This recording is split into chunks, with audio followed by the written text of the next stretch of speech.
Welcome to ESPN College Football Primetime, presented by Ram Trucks. MACtion this week takes us to Ypsilanti, where the MAC championship game implications are on the line for Western Michigan, who is on the road at rival Eastern Michigan. A Western team that started the season 0-3, now 6-1 in the MAC, and a win tonight would put them into that MAC championship game, which is on December 6th, just down the road from where we are in Detroit at Ford Field. But a win tonight, yes, would put them in, but also some other scenarios. Ohio wins at Buffalo or Miami loses this weekend. Those would also put Western into that championship game, but they want to be in the driver's seat and take care of their own future. Welcome to Ypsilanti. Courtney Lyle alongside All-American running back Rini Angolia.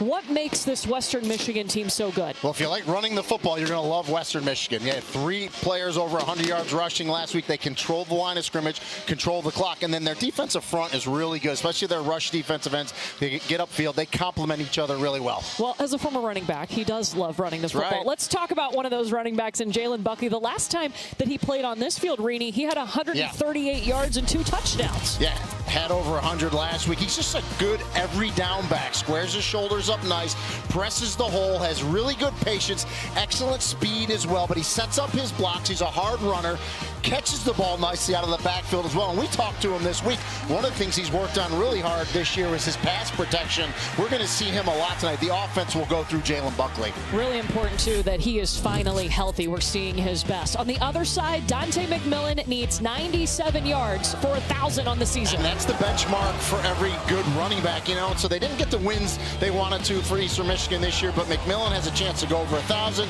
Senior night tonight, chance to be spoiler, knock off Western Michigan. A lot to play for Eastern Michigan tonight.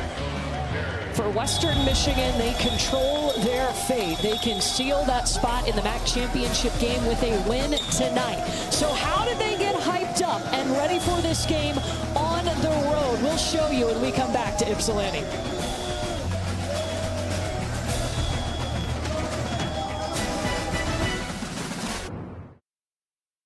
ESPN College Football Primetime is presented by Ram, official sponsor of the College Football Playoff.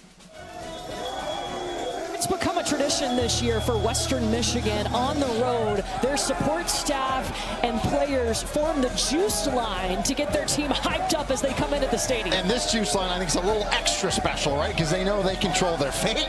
They win tonight, they're in the MAC championship game. I mean, that gets you fired up as a player, right? Shirts off. That's like a thing this year, right? Shirts off, fans. We've seen it a lot. Well, for Lance Taylor, he's in his 3rd season. You can tell the culture of this program that he has built. He's got his players there. They've had success this year and so much in front of them. And you see it 3rd season, right? That's always that 3rd year. You stick to your plan, and he's done a really nice job as Lance Taylor, but not finished, on their way to a really nice season. And one of the most tenured coaches in the MAC is Chris Creighton. You talk about culture. They have it, of course, not the season that they've wanted to have, but still so much to play for, especially on senior night. And I always enjoy talking to Coach Creighton. We had a really great discussion with him. And, yeah, the wins haven't been there this year, but he's a great teacher of young men. And his players get a lot out of this program, and he's an excellent coach.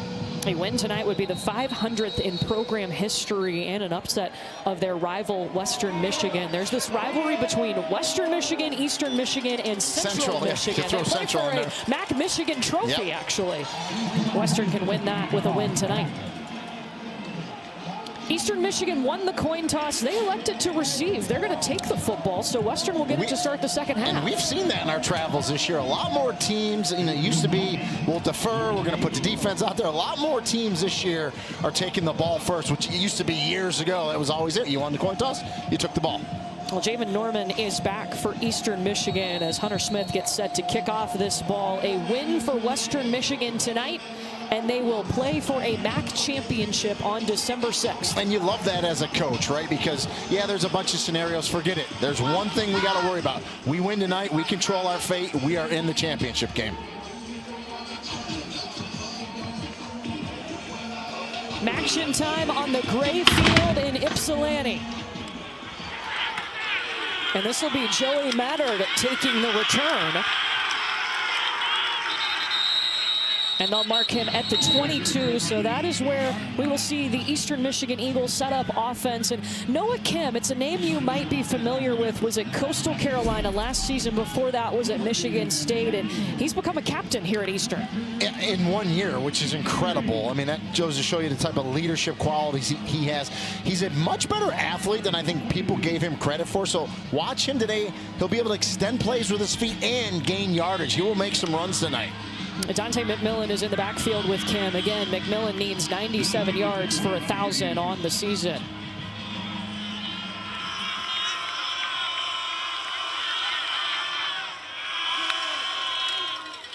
McMillan gets the first touch of the game, spinning as he's tackled, and picks up 2 on the play.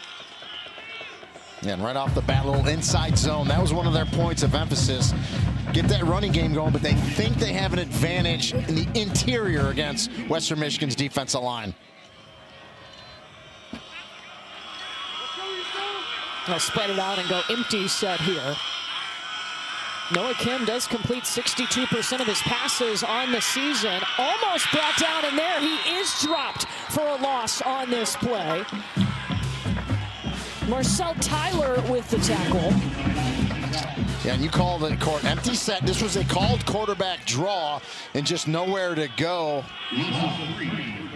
Good penetration by the defensive line of Western Michigan, and they get the stop. Mustafi Al-Garawi was the first to get there, and then it was Tyler making the tackle. A loss of 3 on the play. 3rd down for the first time tonight.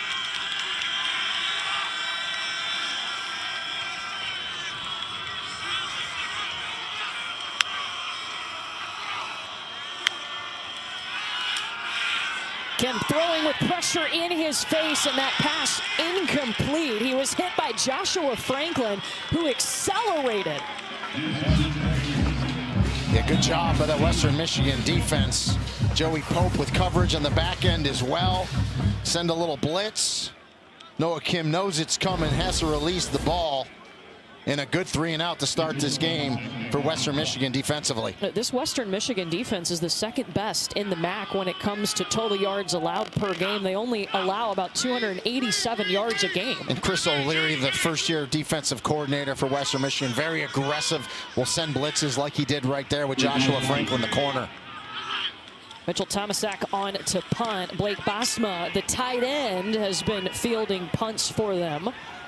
Catches it on the hop and goes forward for a couple of yards. Now they've moved the tight end back there because they've had some ball security issues on the punt team, and he's really not supposed to move. And they've told him just a fair catch, so I'm excited that he got to, get it off the ground and get a couple yard return. Let's go, Blake. How about that?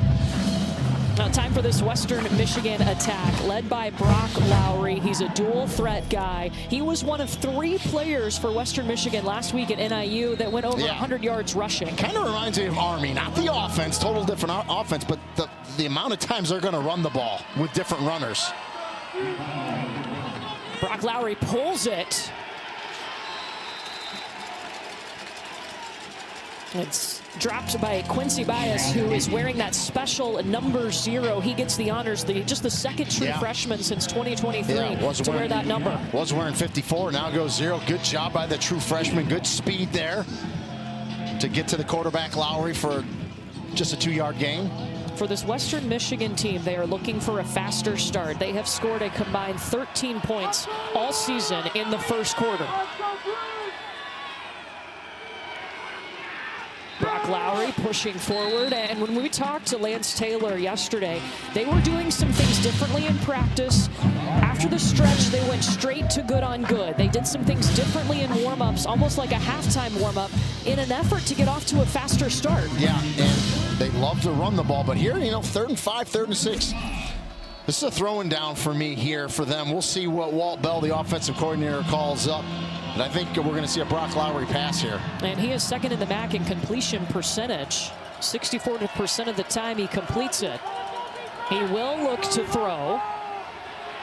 Pocket collapsing, diving forward, marked short by a couple of yards from the line to gain. Quincy Bias once again. But now Lance Taylor has a decision because Lowry was able to get upfield, get it to 4th and 2 here.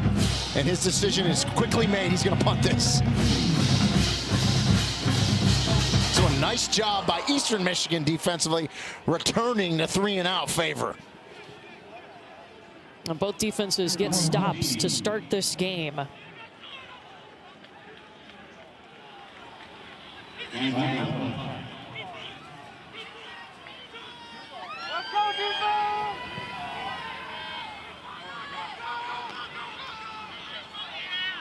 Eastern lets this one bounce, and it's scooped up at the 2-yard line. A 50-yard punt by Ryan Milmore. It's going to be tough field position for Eastern. So both defenses get stops to start this game. Eastern back on offense for the second time when we come back.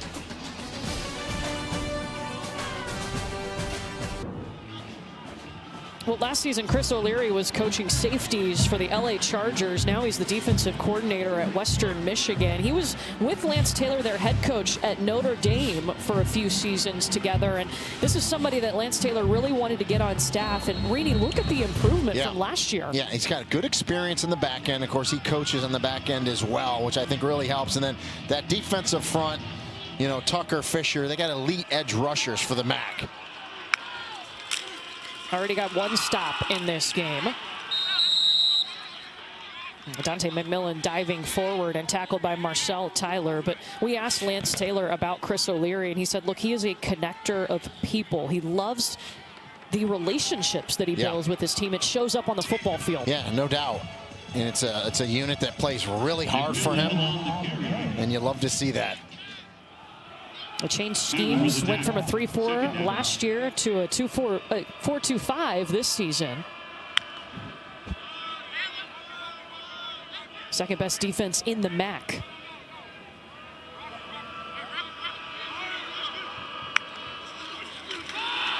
Noah Kim throwing it to Dante McMillan on a wheel route out of the backfield, evades a tackler to midfield, goes Dante McMillan. Well, a big-time explosive play, and is exactly what you need to do to get off the goal line. You called it as a wheel route right out of the backfield.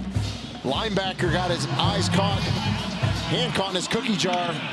Kind of a pick play there as well coming across, or a rub play, the offense likes to say. That's a 50-yard pickup. Remember, Dante McMillan needed 97 yards to hit 1,000 on the season coming into this game. Yeah, and I saw it on the replay. Sapia, the linebacker, was trying to get out to McMillan and got kind of picked off by a wide receiver for Eastern running a slant route, and it worked out perfectly for Eastern Michigan. Of course, those receiving yards, he needs the rushing yards. That's his longest catch, though, this season by far.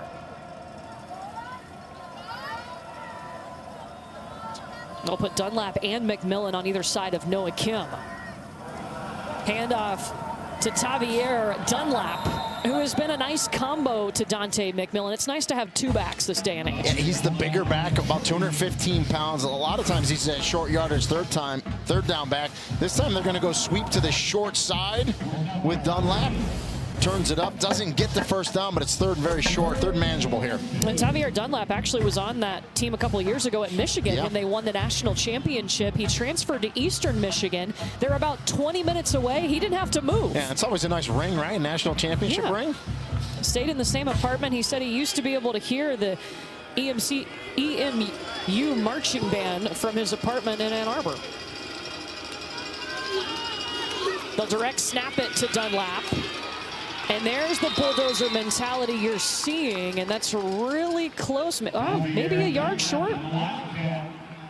Yeah, El Gowari had him. It looked like he was going to stop him at the line of scrimmage, but man, it looked like Dunlap fought forward and just came up short for it. But now you're in that tweener land here at that 38-yard line. So this is a no-brainer for Chris Creighton. You're going for it. You're going to watch. You're going to get hit first. Looks like he's going to get stopped. But look at Dunlap. Just keep fighting and falling forward. Love to see that. And here we go. Fourth down. Eastern Michigan is 10-17 on fourth down. They like to be aggressive. Dunlap is lined up behind Noah Kim in a pistol set. Dunlap with a flea flicker. Over the top, flags everywhere. The pass incomplete as he was looking for Nick Devereaux. Javarius Sims in coverage. Yeah, Sims grabbed the receiver because he was beat. He came in on the flea flicker. Sims could only grab, and that's where you see a plethora of flags. It's number 8. 10-yard penalty, automatic, first down. Rich Edwards is our referee in this MAC crew tonight. And that's the right thing for Javarius Sims there, because you're going to get beat for a touchdown. He had to grab the receiver to slow him down. But a good play call on 4th and short. Gutsy play call. Again, Eastern Michigan's got nothing to lose tonight. They're trying to go out, play their hearts out on senior night. They're not going to make a bowl game. Trying to upset Western.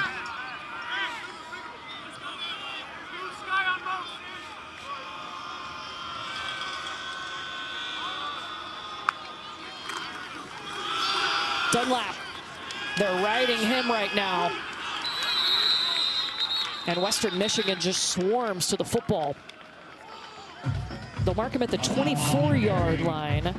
Sefasaipu-Ia got there first, the transfer from Ferris State.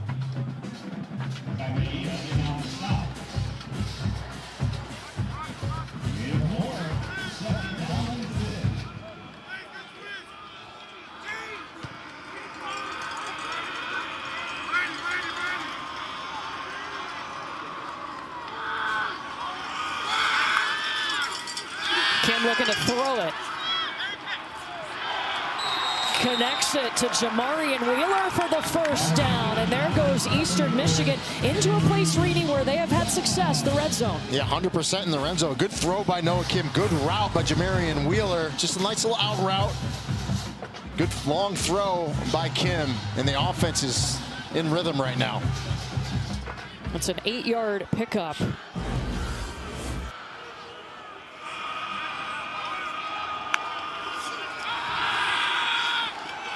Kim looking towards the end zone. Pass tipped up into the air. No flags out. And Aaron Wofford was the one saving that play. You know, Wofford, who can play corner, can play safety. He's got a great skill set. He's got a good cover ability. He does a good job here. Look back and then times it perfectly. Goes up with that inside hand. I love that technique and knocks it away. That's excellent coverage by Aaron Wofford. Rini, this kind of surprised me looking at Eastern Michigan. They are tied with Oklahoma as the only 2 teams perfect in the red zone this year. Flags out.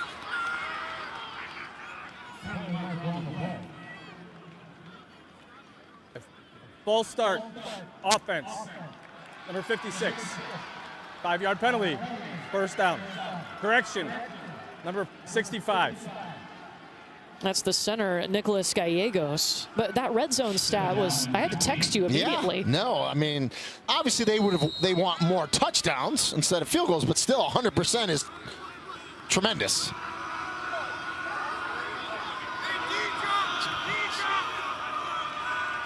Well, facing 2nd and long, though, now. And outside of the red zone. Yes. Dante McMillan is the running back. Noah Kim will throw it to McMillan. Saves a trip and finds his way into the end zone. He almost got tripped up on that play. Touchdown, Eastern Michigan. Now, it would have been a red zone touchdown, but they had the 5-yard penalty that backed them up to the 21. But, hey, I'll count it. Great call. A little slip screen here. Look at the offensive lineman out in front. Excellent patience by Dante McMillan to come back inside, set those blocks up, square the shoulders, and go. Tremendous play call there.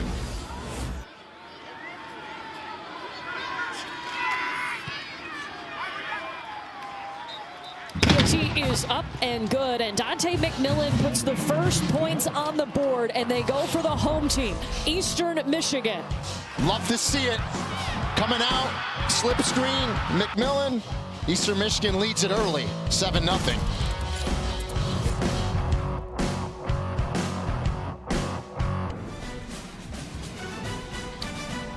Well, get ready for ABC Rivalry Week College Football triple header, conference championship and playoff implications, noon Eastern. It's the 122nd Egg Bowl between Ole Miss and Mississippi State. Then Georgia and Georgia Tech. followed by the Lone Star Showdown between Texas A&M and Texas. All three also available on the ESPN app. Rainey, anyone you got circled? Well, I mean, everyone's just waiting to see what Lane Kiffin's going to do. Right? So, I mean, it's kind of taking all the oxygen out of the room. We said they'll get a decision after the Egg Bowl. Yeah, and that'll have an effect on a bunch of other jobs throughout the country. So, but it's just the last weekend, the rivalries, it's just a great weekend of college football. And, of course, the CFP will be coming out tonight, probably going on right about now. See what those rankings are, and everyone can argue and complain about those. Gives you something to talk about. We got a rivalry game here, and Eastern is leading Western Michigan. And right now, the Eastern Eagles are fired up. They've shown up to play here early.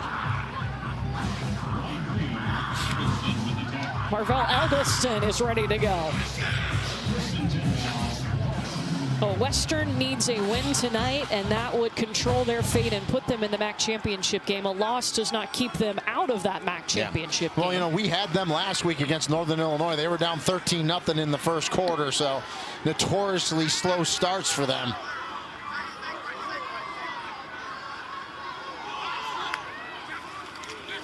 Jalen Buckley gets the carry to start this drive, and he's spun down around the 20-yard line. You know, in talking to Jalen Buckley this week, he told us last week against NIU that was a mentality game for them, and he gave all credit to the offensive line. They have been so good. Every good running back knows who feeds them, and it's that offensive line, and they did a really nice job last week, sustaining blocks, opening holes. And Lance Taylor even said everybody knew we were going to run the football, and we still were able to do so. Brock Lowry will run it this time. Picks up 4 more yards, and that brings up 3rd down. And that's that +1 run game where the quarterback keeps it. And the thing that impresses me about that is a running back like a Jalen Buckley, right? He'll block for you. He'll get out and be a lead blocker, which I love to see.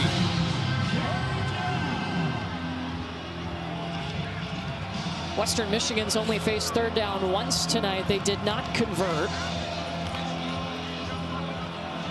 Walt Bell is the offensive coordinator in his 2nd season at Western Michigan. Talik Williams converts and then some to the 33-yard line. And they go jet sweep there, and I like, situational awareness. As Talik Williams says, man, that smarted a little bit on the shoulder, but he knows once he gets this handoff, as soon as he can square his shoulders and go on 3rd and short, he goes north and south and he picks it up.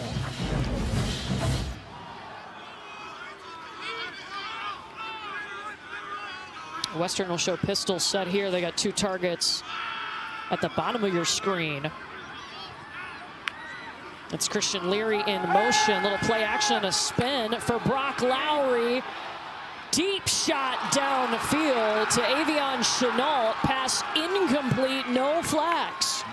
It was Juan Solis Jr. in coverage. You heard some yelling, but it was more from the Western Michigan bench. Solis looked like he had good coverage. 12 personnel, they're going to go play action pass and take a shot. Solis did a good job turning and running. And see at the last second, he just turned back. A little bit of contact, but not enough to draw the flag.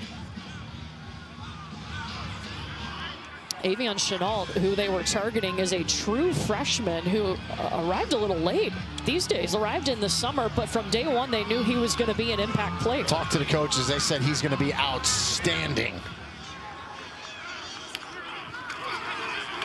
Back to the ground game with Buckley trying to bounce around on the outside. Creeps his way forward for a pickup of about 4, and it brings us to 3rd down again for Western Michigan, 2nd time on this drive. And we'll see what Walt Bell has dialed up here. I'd like to see maybe get Brock Lowry on the outside, give him a little run pass option, and see if we can flood the zone with some receivers. If not, Lowry maybe can pick it up with his feet. We'll see what they call. Lolo Montaele is in at running back for the first time tonight next to Lowry. Play action, fires it up in the air. They take a deep shot to Balin Brooks, and it's incomplete on 3rd down. Tyrell Denur covering Brooks. Yeah, Brooks had a step. just a little bit overthrown by Lowry. Had a step right there, just couldn't catch up to it. Good inside release by Brooks. A little grab there. You've seen the back judge throw a flag on that, get away with it there. Whenever that jersey gets separated, a lot of times you'll get a holding call. Eastern Michigan gets away with it there. So for the second time tonight, Western Michigan will have to punt with Ryan Milmore. Porter Brooks is back and calls for the fair catch. Eastern's defense has gotten a couple of stops tonight. 3:39 left in the first quarter, and it's Eastern Michigan Eagles on top, looking to add to that lead.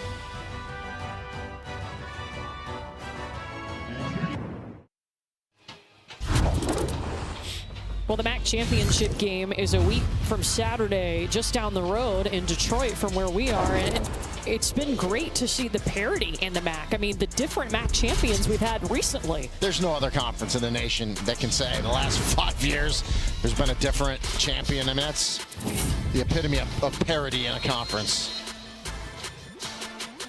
For this Western Michigan team, a win puts them in that championship game. You talk about rivalries between Eastern, Western, and Central. We just found some Central Michigan fans that are only here to see one of these teams lose. And a picture of the MACtion as well. Lose. I love it. Because if Western wins tonight, they win the trophy between the Michigan schools. There's a flag out on the run by Dunlap. See if they got Harold Mack, the wide receiver, on the outside with a hold, 23. I do have a pole in my way in this booth, so. Holding. Offense. Number 23. After this is to the goal. First down. Reeney's doing a little jive around the pole. We should say, because we talked about a little soft shoe last time out, that was a red zone score because Eastern Michigan was in the red zone. So even though the penalty backed him out, it goes down as a red zone touchdown. So still 100% and a touchdown. So there we go. Still perfect on the season. Yep. Eastern and Oklahoma, the only two teams that can say that. This penalty backs them up to their own 9-yard line. They need to get to the 25.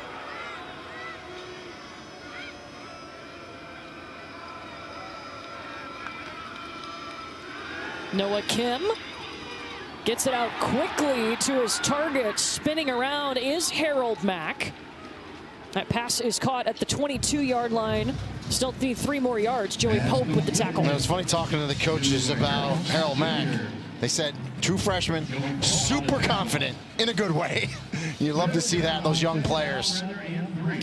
Yeah, one of their other receivers had a key drop, and Harold Mack slid in and took his place and has been consistent. They've trusted him. Noah Kim's going to run. He's got the first down, and that's something they didn't know they were getting when Noah Kim transferred to Eastern. Yeah, talked about it early. He's never really run, but he's a really good athlete, and he can run. So here on a little zone read, puts it in belly, takes it out. Excellent job by Joshua Long, the tight end, 87, with that kick-out block. Noah Kim gets right behind him. And a nice-looking play for the first down. It was something this Western defense was really concerned about. They wanted to affect the quarterback pre- and post-snap.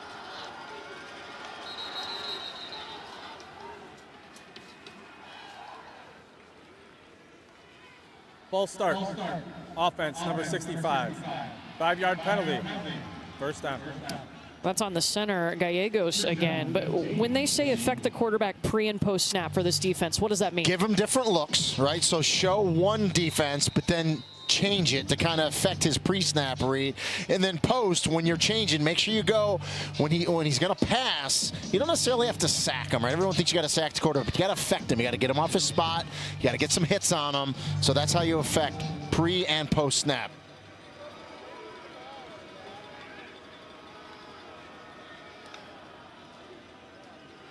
Dunlap. No room on the outside. The door was shut by Joshua Franklin. And defensively, if you can get a big back like Tavier Dunlap going east and west, that's exactly what you want. Franklin comes up, cuts those legs out, and a big loss. Big TFL, tackle for a loss for Western Michigan. We've called Joshua Franklin's name a couple of times already tonight.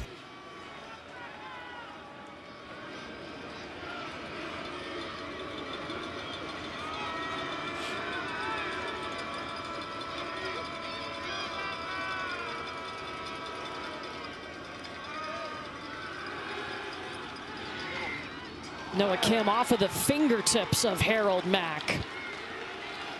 That might be on the announcer jinx. I just talked about his consistency. Well, he was motioning like it was a little behind him, and it may have been, but that young receiver knows he has to make that catch.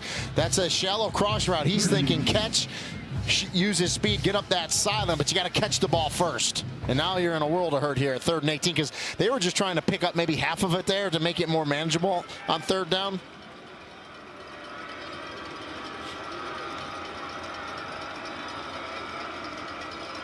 Noah Kim will look to the sidelines. Remember, the radio cuts off at 15 on the play clock.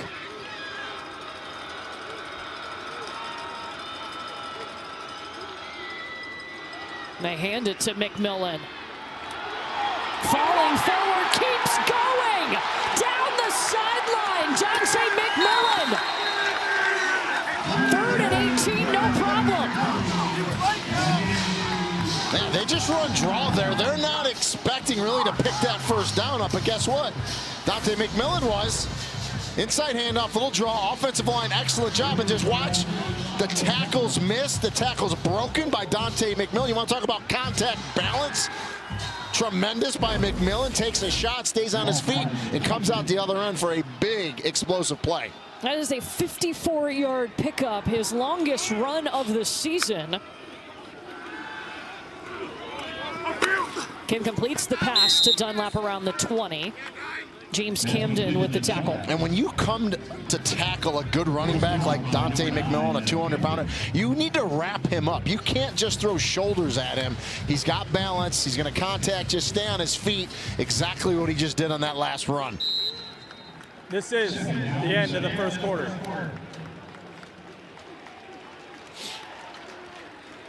Well, look at Eastern Michigan go. They've got all the momentum on senior night. Ready to break down the wall. Their last game of the season, laying everything on the line against their rival Western.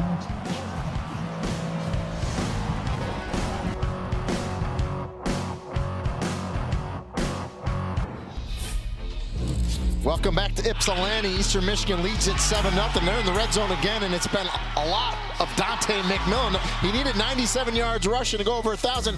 Figured, I'll do it through the air early. Some nice runs, some nice catches. Screen pass for a touchdown. The big run there. Only 6 touches for McMillan, but so productive. 130 total yards in the 1st quarter. Outstanding by the senior running back. And we've seen his longest run of the season, 54 yards. He's got 130 total yards on 6 touches in this game. Noah Kim dropping way back there. He lets it go into the end zone and pass incomplete. Dante McMillan, we were watching him too in that break. They did retape one of his ankles, but he was on the sidelines ready to run back in. I think they actually did his other ankle too. He said, do both of them. Spud him up. So I think he's good to go. Let's hope. Yeah, I see the nod. Yep. Say, Coach, get me back in there. I'm feeling good. I'm hot.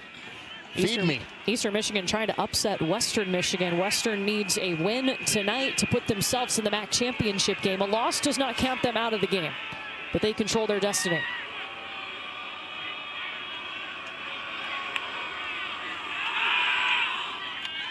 Kemet was high up into the air, and it was caught by Joey Pope. Interception. And his 2nd pick of the season. And there it is. We just saw it. The first time all year Eastern Michigan's been in the red zone and has been stopped.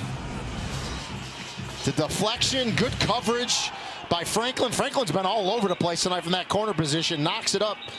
The pass defended, and Joey Pope, the safety, is there for the interception. Big time takeaway by that Western Michigan defense. He also had an interception against Toledo in their first win of the season, and then gets one here tonight on the road. It puts Brock Lowry and the Western offense back on the field. Jalen Buckley trying to bounce around, picks up a yard on the play. Right, Western had a goal to come in and get some kind of points on the board in the 1st quarter. That didn't happen. What do you want to see differently from their offense? Well, from seeing them last week, it's very eerily similar to how they started the game last week against Northern Illinois. They were patient. They didn't get out of their game plan. They're still going to go run the ball. They still have confidence in their defense. But right now, Eastern Michigan is winning at the line of scrimmage. They're winning at the point of attack. Last week, Western trailed 13-0 and then scored 35 unanswered. Lowry throwing on the run, and it's caught by his tight end, Blake Basma, for the first down. Basma, a walk-on who earned a scholarship back in 2022, and they just ask him to do everything at the tight end. Exactly. They call him the jack of all trades, hence why he's back there returning punts. A good, easy throw by Brock Lowry, and a nice pickup to get them some breathing room here out past the 20 now. Well, they told us, too, Blake Basma, he spends more time on the jug machine working on catches than anybody. They have one of those machines where you can set it up, do it yourself. You don't need anyone, and he takes advantage of it. Devin Miles on the carry. Falls forward to the 28-yard line, tackled by Warren Stevens-Teu. And Miles is that nice change of pace back from Buckley. A little smaller, 185, but he's a speedster. He's explosive. If he gets to the second level, has the ability to take it the distance.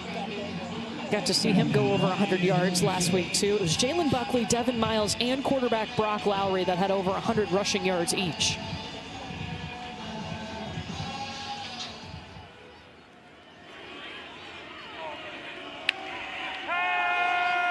Lowry goes up the middle, driving the pile for the first down. That's a 210-pound. I like to call him, and he throws the ball well, so I don't want to say this, but to me, he's like a running back that can throw the ball. He's got power. Normal quarterbacks don't finish runs off like Brock Lowry just did. Has that fullback mentality in there when he runs the ball. He has great self-awareness, knows what he needs to get done on the field. Love to see that from the quarterback position. They're trying to get something going. They haven't had a lot of success offensively so far tonight. Miles with success, and he had a guy holding onto his leg, pulling him forward. Still needs one more yard to move the chains. Pickup of 9. Tackle made by Jason Marshall. And Marshall was just holding on as Miles was running. Took him for a few yards.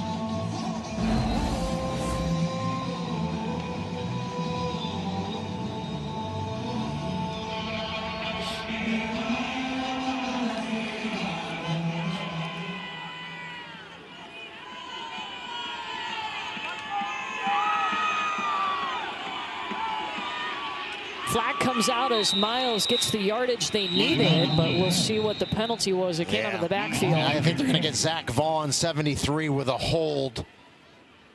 Let's see if my eyes were right. Holding. Offense, number 86. And I was wrong. 10-yard penalty. Second down. And that's why you need to go to the eye doctor. That's right, I do, but next season. We've talked about this Next a lot season, the last few weeks for Reedy. Basma, the tight end. You know, I want to go back to Brock Lowry because you've seen what an X factor already in this game he can be. It was in fall camp. He was in a quarterback battle with Brady Jones, and he went to the coaches in their last scrimmage and said, look, I can't show you what I can do unless I go live in this scrimmage. So trust me to go live and let me show you. And, man, he did. Yeah, and you love that about him. I talked about self-awareness. He knows what he needs to do to impress and get the job done. Jalen Buckley on the edge, cuts back inside past the 40, falling forward. Third down on the way. And nice job by Buckley. Square those shoulders, put that left foot in the ground, square the shoulders, and go and get it back to a 3rd and short here and try to keep this drive alive. Western Michigan 1 for 3 on 3rd down tonight.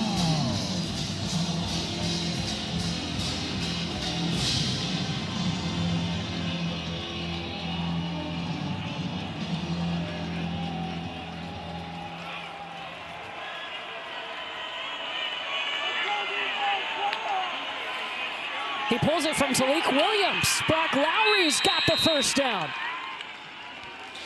And when you send guys in motion like that, like Talik Williams, it makes the linebackers, you got to hold your point, right? You can't cheat in there to A-gap because you got to protect against the jet sweep. He comes through it. Linebackers hold just a second, and Lowry pulls it and goes right up the middle, that A-gap. Good hard run to pick up the first down. 4-yard pickup. First and 10 from their own 46. Lowry throwing to Buckley and a little circus catch. It kind of was thrown behind him. It wasn't kind. It was definitely thrown behind him. May have been tipped. I don't know, but the ball definitely went behind. Buckley makes a really nice catch on his wheel route. Fake the handoff, and then you want to put this out in front of him. And I think it was tipped just a bit by the defensive lineman Hector Gonzalez, if my eyes were right there. Number 90, the true freshman. What concentration by Jalen Buckley. I think you nailed that one. There we go. Got it. 1 for 2. Devin Miles, they'll rotate backs, trying to push the pile. Still needs a yard.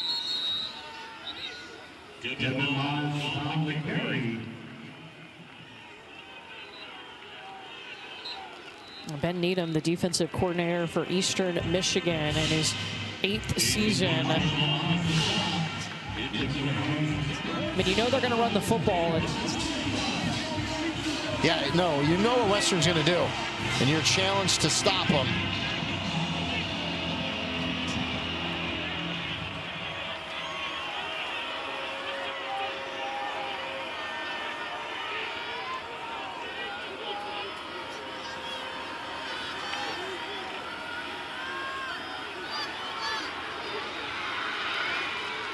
Brock Lowry is just willing Western forward. Yeah, they go option there. That's old school traditional option. I thought we'd see a pitch from Lowry. He says, nope.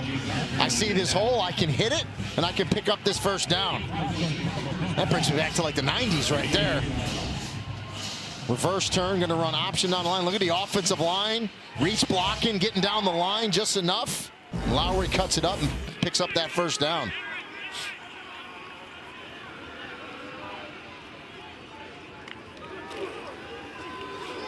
He pulled it from Buckley here. And came at the pile hard. Bryce Eluk made the stop. Picks up 2. And that's a call play. They'll go quarterback power where he puts it in the belly of the back, pulls it out, but then the back goes forward and lead blocks. But nice job at the point of attack there by Eastern Michigan. Not much for Lowry on that one. 16 rushes, 4 passes. Not surprised by those numbers. This will be the 12th play of this drive, though, Rini.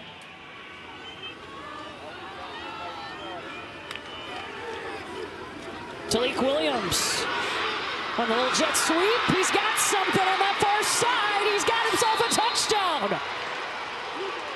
36 yards for Talik Williams.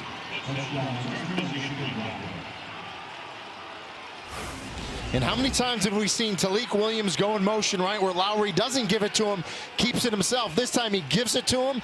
Jalen Buckley out in front with a very nice lead block. And then you see the speed of Talik Williams on that jet sweep to turn it up that left sideline and get it to the house. Excellent play call by Walt Bell. Palmer Domsky looking to tie this game.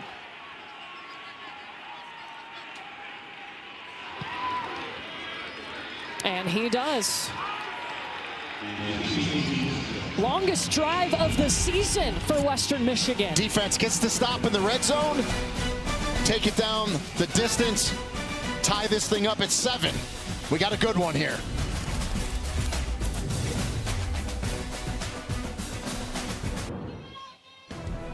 To kick off your Week 13 NFL Sunday at 10 a.m. Eastern with the Countdown Crew on ESPN and the ESPN app. They'll have all the early breaking stories, injury updates, and previews of each game right up to kickoff.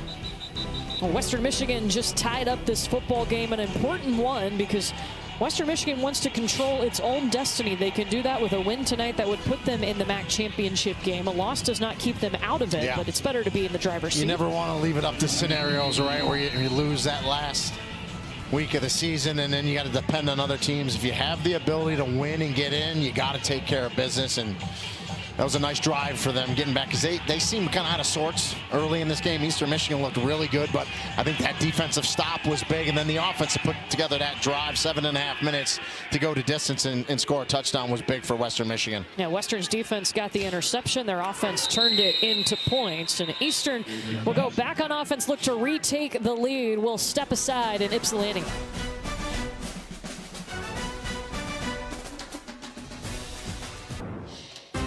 The 15 seniors were honored before this game, their final home game for Eastern Michigan. And head coach Chris Creighton started a really cool tradition back in 1997. Before the game, we're talking less than 10 minutes until kickoff, he has them bring their most influential man in their life into the locker room, introduce them to the team, and tell that person why they've been a big influence in their life. And it's something that has been emotional for his teams.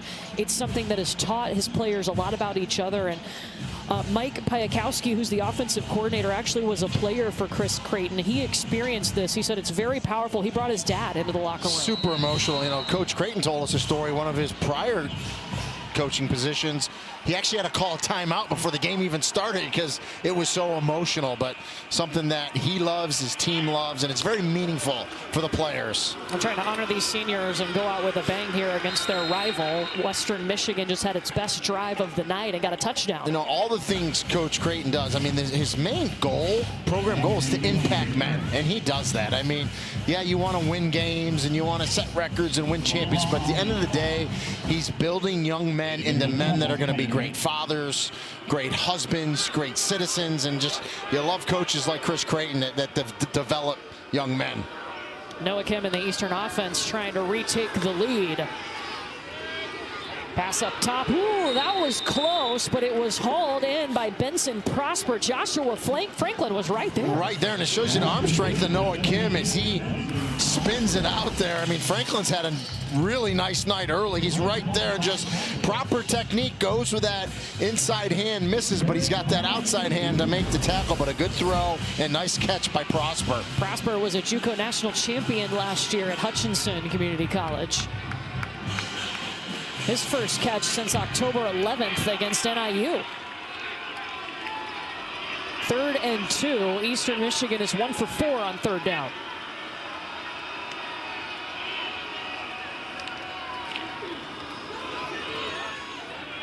They'll throw it out instead to Dante McMillan.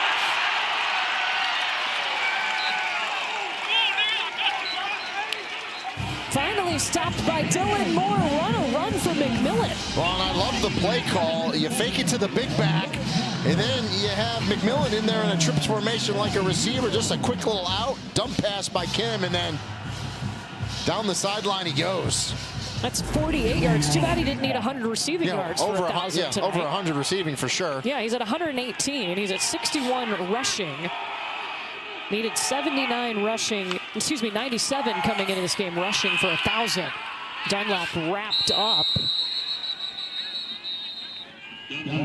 Rodney McGraw first to make the tackle for Western.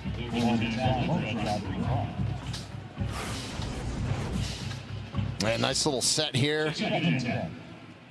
That penetration by that Western Michigan defensive line, we talked about them earlier. I think they need to get more of that, get downhill faster, get off blocks.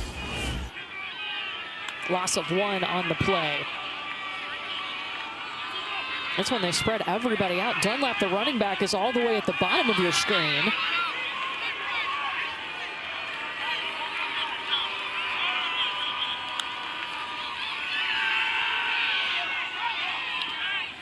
Kim tossing in the middle of the field. It's caught at the 11 by Harold Mack. And nice poise in the pocket once again by Noah Kim. He knows he's going to get hit right at the end. Stays in there, throws it to Mack, the young freshman. Another nice catch. Remember, last time in the red zone for Eastern was the first time all season they didn't come away with points. It ended in a Noah Kim interception by Joey Pope.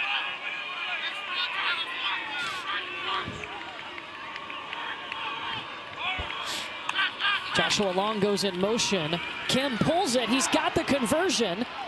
Ball pops out, and it's another turnover for this Western defense. John Peters, right place, right time. Boy, the ball gets stripped. Peters is there, and if it's not for Nick Devereaux, 81, that's going for a touchdown. It's a good call, the good keep. You just got to protect that ball high and tight. It gets stripped out. And that's going to the house. Good hustle by Nick Devereaux to make that tackle. After the play is over, sideline interference, Western Michigan. 15-yard penalty from the end of the run, first down. It was Tate Halleck who stripped it, and it popped up into the hands of John Peters. Then a 15-yard penalty on Western Michigan. Usually you see a sideline warning. What that tells me is someone contacted an official, probably pretty good, to knock him off his feet, and they get called with a 15-yard penalty. But it doesn't affect the play. It'll be Western Michigan's ball when we come back, tied at 7 in Ypsilanti.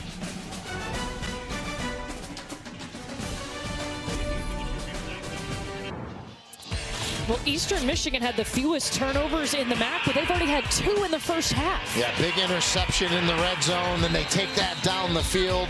Joey Pope with the interception, and then right here, Tate Halleck with this strip of Noah Kim right in the arms of John Peters. 2 takeaways inside the red zone. That's killer for Eastern Michigan and great for Western Michigan. Eastern Michigan was perfect in the red zone, tied with Oklahoma as the only 2 teams to do that. And tonight, a couple of turnovers in the red zone.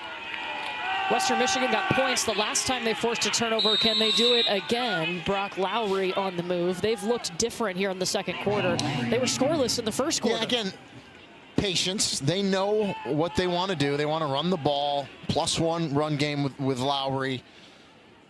And they're going to stick to it. They don't get out of their comfort zone. They don't start slinging around. They don't do anything that they're not. And they're a running team. Their last drive took up 7 minutes and 35 seconds. Jalen Buckley here. Oh boy. Oh boy, Buckley. Tripped up as he crosses midfield. Bryce Llewellyn made a saving tackle. Yeah, outstanding job that right side of the line, down blocking, just an inside zone. Excellent job. Evan Dabo, the right guard. Buckley with the patience, gets behind it in a big chunk play for Western Michigan.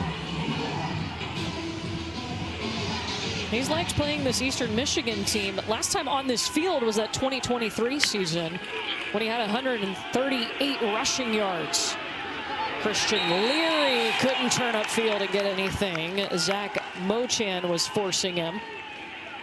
And that time the Eastern Michigan defense read that perfectly, reacted perfectly, used the sideline as a 12th defender.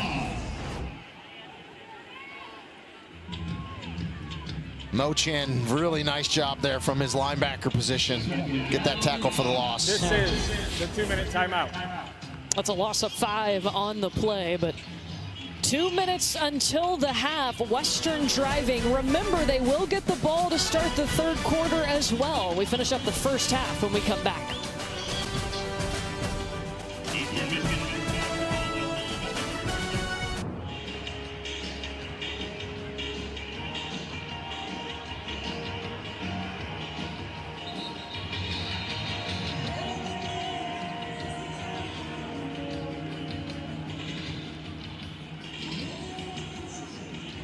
Will you buy stuff on?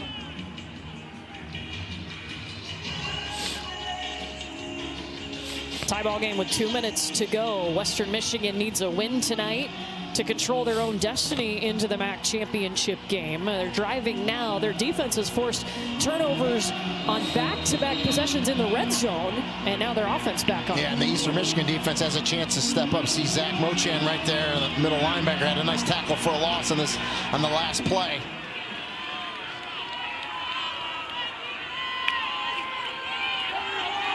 Brock Lowry play action. Up top he goes. Michael Brescia, the tight end, makes the grab, and that's a first down. Yeah, that's a really nice throw by Brock Lowry to get it in to Brescia, the tight end.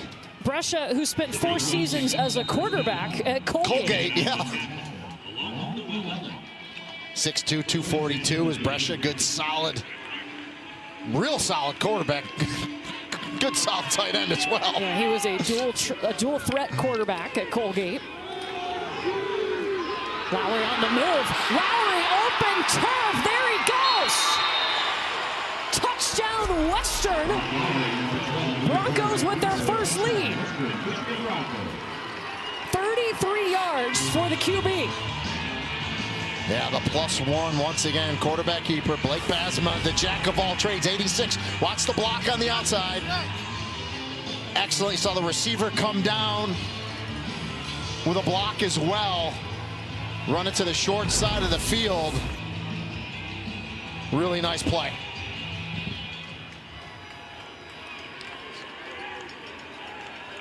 Western has scored on its last 2 drives to take this lead after trailing 7-0. Domschke puts them up 14-7. We said they don't deviate from what they do. They don't panic. They run the ball, but they've mixed in a couple nice passes as well to the tight ends. Lowry's thrown some nice balls, but again, the bread and butter is their running ability and the running ability of Brock Lowry, that man right there, the quarterback. You know, that mentality, that patience, we were really impressed last week. They were down 13-0, but that's something that Lance Taylor has said they've developed. Yeah, we asked Lance Taylor about it. I said, what about that patience? He goes, yeah, kind of surprised me that we were that patient. Something we've worked on, but it's easier said than done. And there's the offensive coordinator, Walt Bell, who basically told us he knows how good the defense is, especially that defensive front. If they can run the ball, shorten the game, do what they do, he knows they're not going to be a high up-tempo, a lot of points offense, but they're going to do what they need to do to score one more point and win games. And they've been on a really nice run the second half of the season for sure. A team that started 0-3 on the year, losses to Michigan State, North Texas, and Illinois. Got their first win against Toledo, and that has changed everything. Now a win tonight puts them in the MAC championship game. So Eastern Michigan will have all 3 timeouts, 1:31 on the clock. Remember, Western will get the ball to start the second half. But Noah Kim, last 2 drives have ended in turnovers. Yeah, and they just got to protect the ball. I mean, he got stripped. It happens, but you got to protect it. And the interception he threw was good defense. The ball gets knocked up and the old tip drill. But with 1:31 and all 3 timeouts, you got to put your foot on the gas here and try to go down and score points here. Dante McMillan, who was in the backfield with Kim, has been a threat on the ground and as a receiver tonight.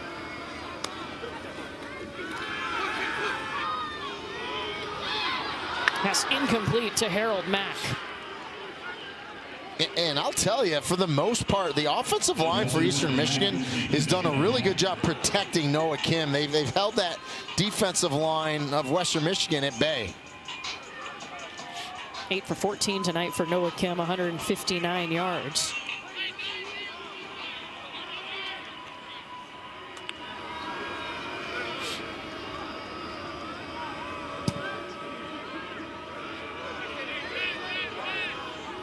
I'll flip Joshua Long, the tight end. He's usually a receiving target. I haven't called his name tonight.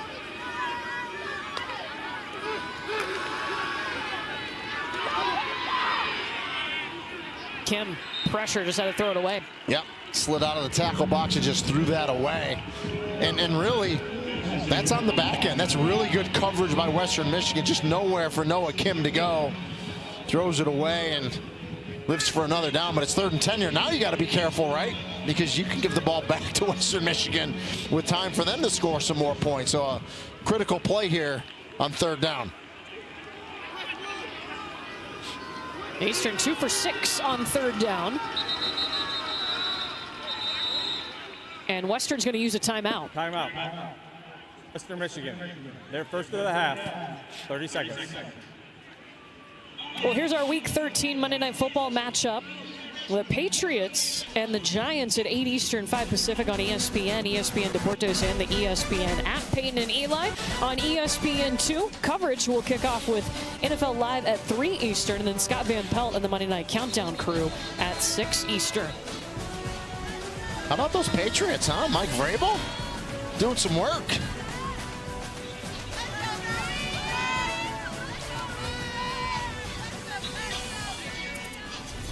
Got your turkey ready, Court? Yeah, we're ready. We're ready I'm not to go, the cook in the family. That would be my husband. Well, I'm not the cook either, so we got that in common. I clean a mean dish. Me too, but I'll eat.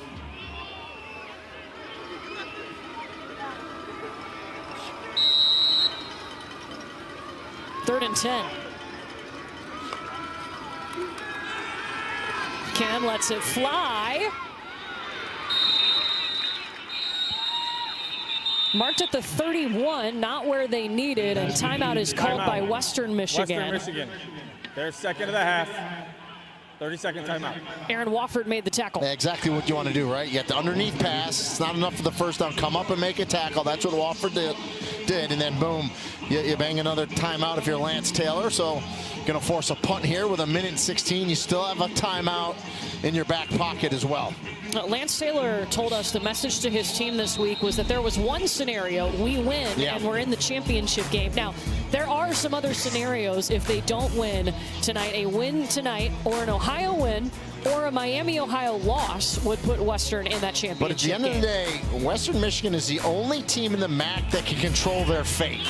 Win and you're in. So that's all they want to think about. That was the message all week. And they've responded nicely after a slow start. Pasma calls for the fair catch. So how do you play this 1:10 if you're Western and you get the ball to start the third quarter? Yeah, it's funny because we talked about they're going to do what they do best, and that's run the ball. Don't expect them to spread it out and throw the ball here.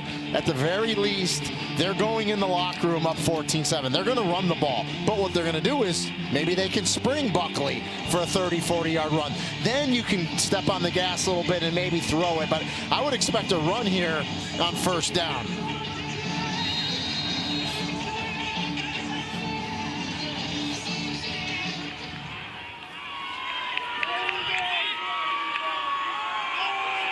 Brock Lowry will do the running. He drags a guy just short of the marker by a yard. Zach MACtion was that defender. Yeah, so the clock doesn't stop to reset the change because he's just short.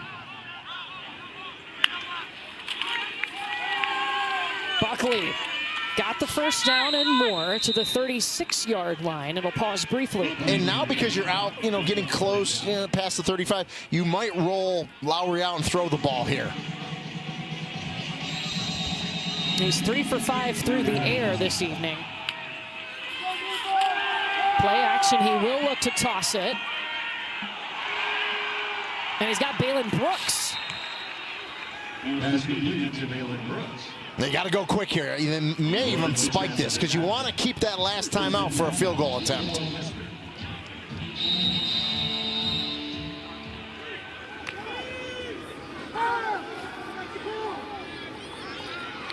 Back to Balin Brooks, but dropped it. Now let's remember, Palmer Domsky, he had, talking to Lance Taylor, end of half, he'll give him like a 54-yard attempt depending on when. The wind's pretty dead tonight, so you got to get probably. They told us the goal was a 32-yard Correct. line. That's regular, but I think end of half, they'll give him a little more. So I think if they can get to about the 37, I think they'll give him a shot. So about another 5 yards.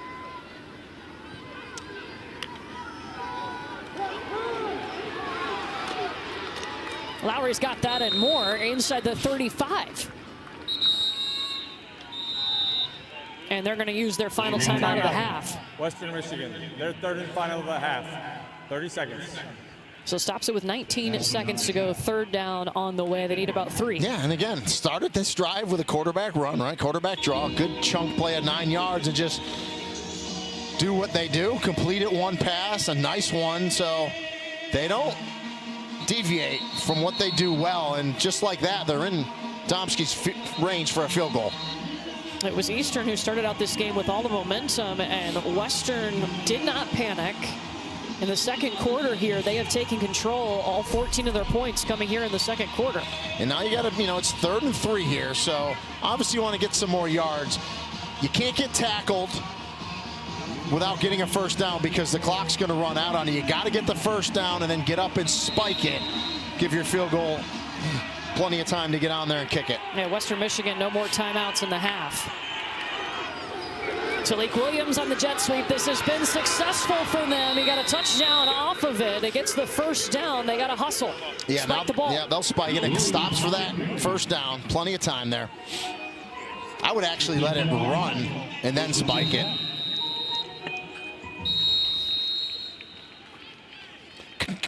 because you're really not in a position to run any more plays with no timeouts. So I would have let it run down there to like 3 or 4 and then spiked it and just brought the field goal team on and kicked it.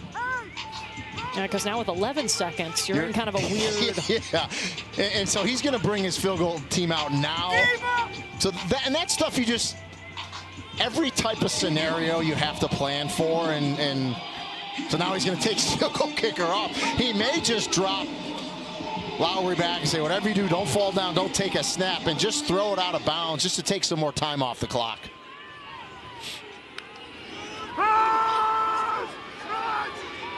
Lowry heaves a shot deep into the end zone. It is caught but out of bounds by Avion Chenault, and now 6 seconds on the clock. And that's kind of really what that was, because that pass was clearly out of bounds by Lowry. Chenault didn't have a chance to catch it in bounds, and that's really what Lance Taylor wanted to do. He wanted to take 4 or 5 seconds off the clock, and it's exactly what he did. So this will be a 44-yard attempt for Palmer Domsky, whose career long is 49.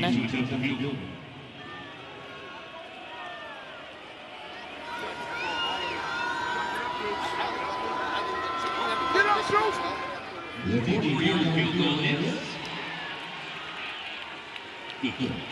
It's good. There was a hesitation Boy, there. there was a real hesitation. I'm looking at the officials like, what are you looking back for? It went through. Put your arms up. 2 seconds and a half. Palmer Domsky hits from 44. Western will get the ball to start the third quarter, too. Yeah, Domsky's been a very good kicker for them this year. That is a weapon.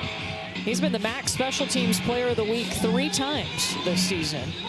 But, you know, they didn't rush. They had good patience. They were able to move down the field, utilize their timeouts, utilize their first downs, and get 3 out of it. So that's the last 3 drives for Western, and ended with points. And remember, Eastern Michigan started with 1:31 left in all 3 timeouts. They got the stop, did Western Michigan. Basma fair catches the punt like he always does, and they methodically go down the field and put 3 on the board. There's nothing like a tight end and a punt return. Yeah. Catching punts. He's made a nice catch tonight as well. Blocking. Yeah. Jack of all trades. MACtion. That's it. We need the MACoon. And we need the MACoon. We need a MACoon like outfit next year. Like someone's got to have a big furry MACoon. Western Michigan 17 points, 232 yards in this quarter.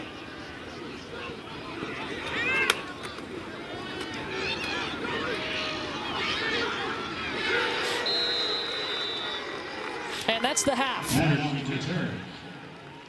Western scoops up the momentum. They are 1/2 of football away from an appearance in the MAC championship game.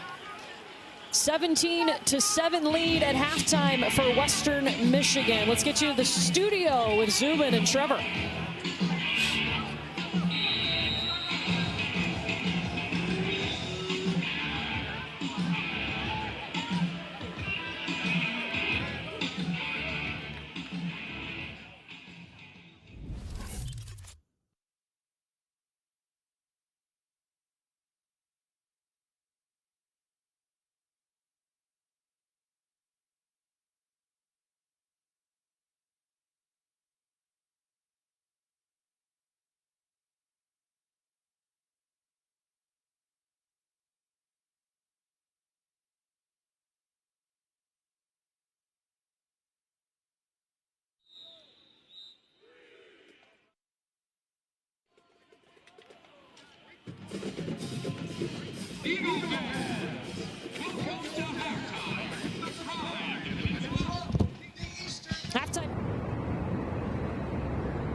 to ESPN College Football Primetime, presented by Ram Trucks.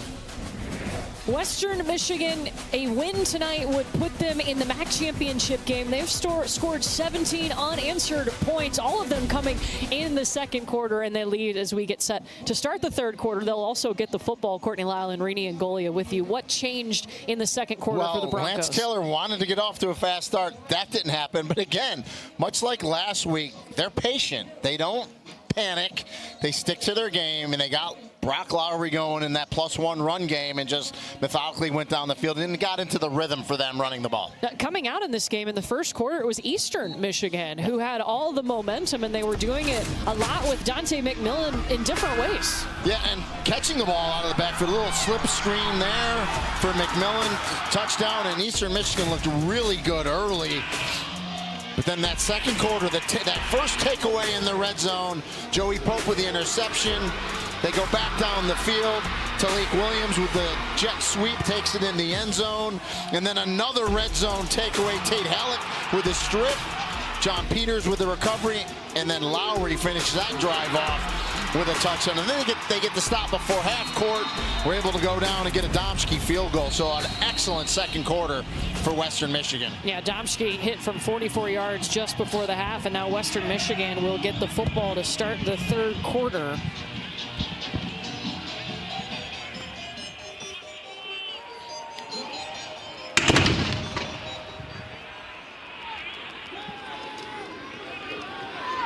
Devin Miles is going to run this one.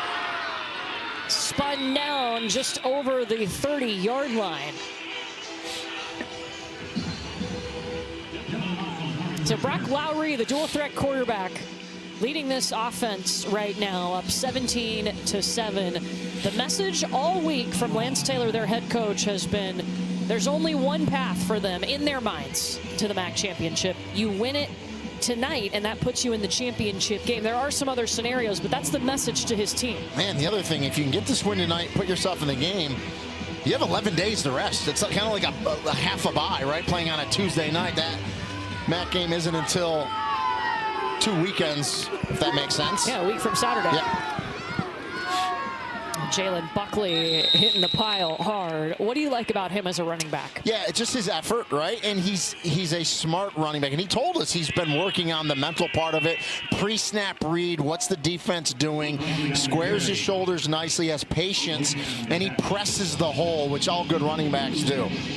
Well, and he's finally healthy. Yeah, he's been battling injuries. 2 seasons ago, he was the MAC Freshman of the Year, and then has been banged up and confident, healthy. You're seeing that. Lowry rolling, throwing on the move. He's got the first down and the completion over to Blake Basma, the tight end. Yeah, what a catch by Basma. That was not a good throw by Lowry.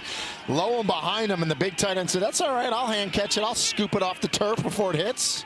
We talked about it, one of the best pass catchers on this team. Yeah, this is the jugs, right? We talked about it. Nice, concentrate, slow up the big tight end. And when they can get first downs through the air like that, that makes them even more dangerous in the run game because the defense has to respect that now.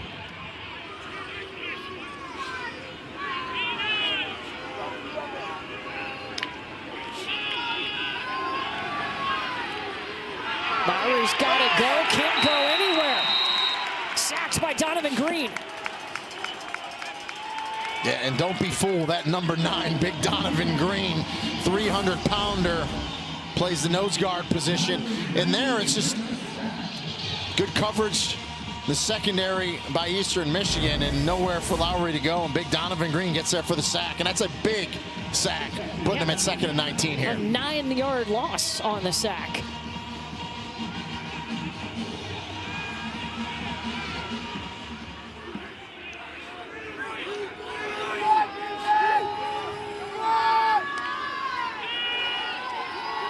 Lowry tucks and runs past the 40, started sliding around the 45-yard line, and they'll mark him just over that marker.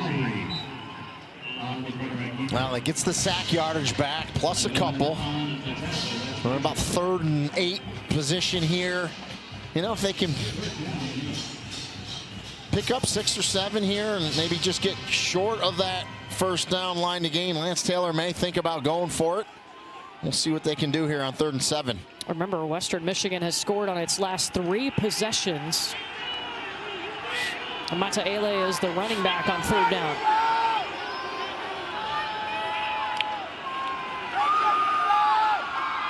Lowry pocket closing, gets it off and just over the grasp of Talik Williams. Incomplete, 4th down here. But he had Williams coming back on the sideline, but the pocket kind of closed on Lowry and it looked like he couldn't follow through on the throw, and it fluttered on him, kind of sailed over Talik Williams, couldn't make the catch. Good job there by Eastern Michigan. It was really the sack on 2nd down that set him up there, or on 1st down, I should say. Ryan Milmore to punt. Rooks back for Eastern Michigan.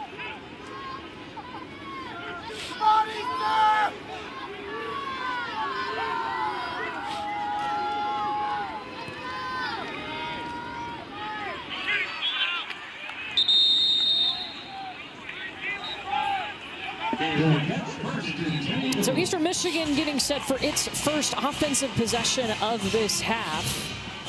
Their last couple of possessions, Reedy, they've turned the football over. I would like to see maybe try to get their offense into a rhythm. Maybe some quick throws from Noah Kim. Get the ball out of his hand quickly. Get it into his skill players in space and see what they can do.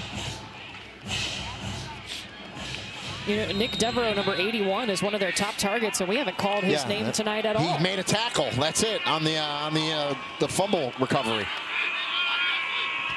He's lined up at the bottom of the screen in the slot.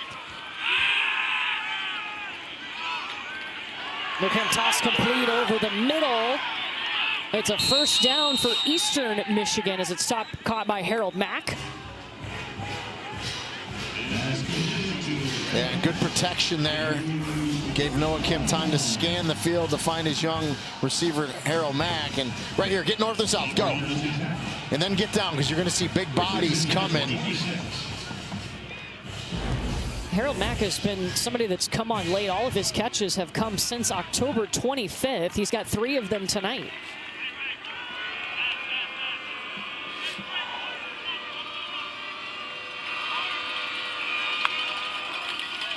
Dante McMillan, his first carry of the 2nd half. It's a good one. Goes for a 1st down. And he's somebody that averages 5.7 yards per carry on 1st down. Yeah, he asked me about running back for Western Michigan, Jalen Buckley. McMillan very similar in terms of his patience and pressing the hole.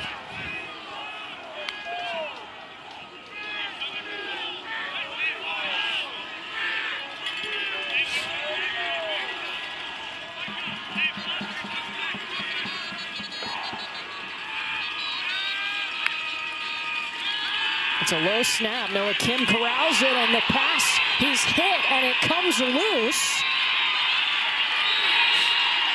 Western Michigan falling all over it.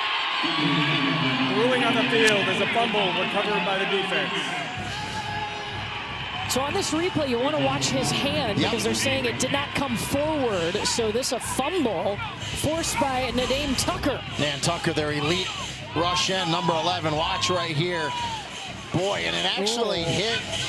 So if the ball is in the hand, replay, I am certain it's going to stop this to look at it. If the ball is in the hand and the hand moves forward at all, it's an incomplete pass. So we'll get a great look at it. Now, replay doesn't have to stop it. They're going to look at it anyway. So the ruling on the field is a fumble recovered by the defense. The previous play is under further review. I thought Don Bondi, the replay official, would stop it. Do you see his hand moving forward? Yeah, I'm going to have to look at it again. It was close. The hand comes forward, but it's the old empty hand, right? If it comes through empty, it's a fumble. First glance, call on the field is fumble. I would tend to say it is a fumble. Yeah, to me, when he gets hit with the ball back and the arm cocked, the ball is loose and coming out as that hand comes forward. Right here, the hand's back, and see the ball, to me right there, the ball's coming out. That's a great shot by our crew. To me, the ball starts to move when it was cocked all the way back, and it comes through loose. To me, I believe the call on the field will be upheld. The field is upheld. There you go. It will be 1st down and 10 for Western Michigan. And Nadeem Tucker just forced Everett Small right into his own quarterback, the left tackle. Exactly what you want to do, right? Like, Small, the back hits him, but Tucker gets the credit for that sack there. Tucker's 4th in the nation in sacks. Tied for 1st in TFLs.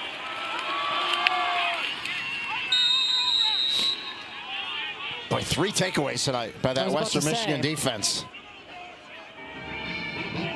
A Western Michigan defense that has shown so much improvement from last season. They've cut down their numbers almost in half when it comes to yards allowed and points allowed per game. Yeah, Chris O'Leary, that's a great hire by Lance Taylor to bring Chris O'Leary in as a defensive coordinator. He has paid dividends for sure.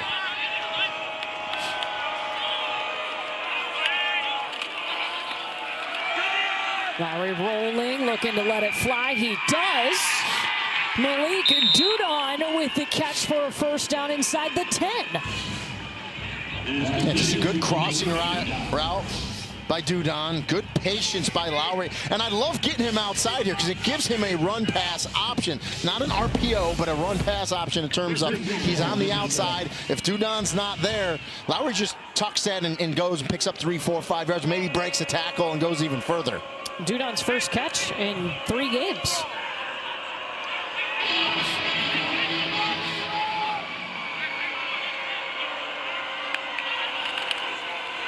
Lowry's got it.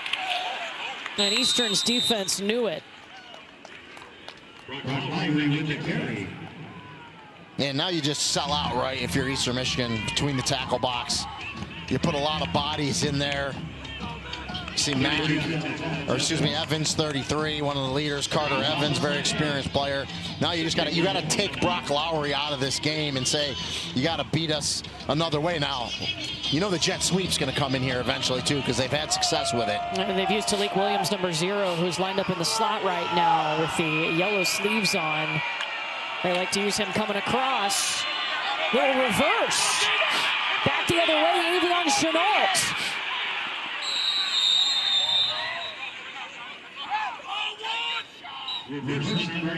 Marked at the 5. Well, they go with the reverse, but I tell you what, Avion Chenault, Eastern Michigan was not fooled. This is all number 18, Avion Chenault, the true freshman. Watch his speed and giddy up here to get it down to the 6-yard line. I mean, should have been tackled about the 15. The Western's not going to be in any hurry either. 3rd and goal coming up. The clock ticking for Walt Bell in this offense.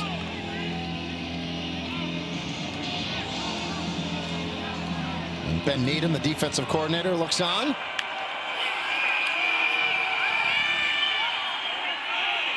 Lowry looking for help. Can he find the end zone? You bet he can. Touchdown, Western Michigan.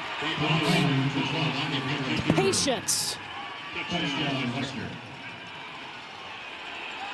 I mean, that's all Brock Lowry. That's a called pass play. It's not there. It's good coverage. And then he says, you know what? Here we go. Tuck it. Become a fullback. Lower the shoulders. Smell the goal line and go find it, Brock Lowry. And he does.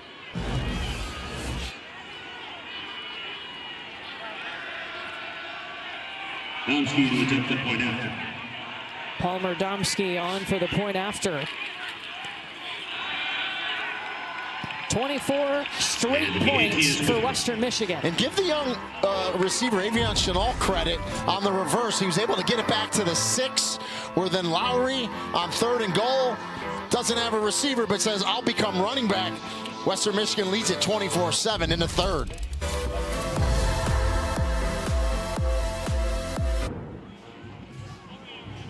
Well, Western Michigan has forced 3 turnovers tonight. They've scored 17 points off of those turnovers. That's what good teams do, right? You get the takeaways, and then you go down and make the team pay, and you score touchdowns, and they've done it tonight. A win for Western puts them in the MAC championship game a week from Saturday, just down the road from where we are. We're about 30 minutes outside of Detroit. They're going to play the MAC championship December 6th at Ford Field.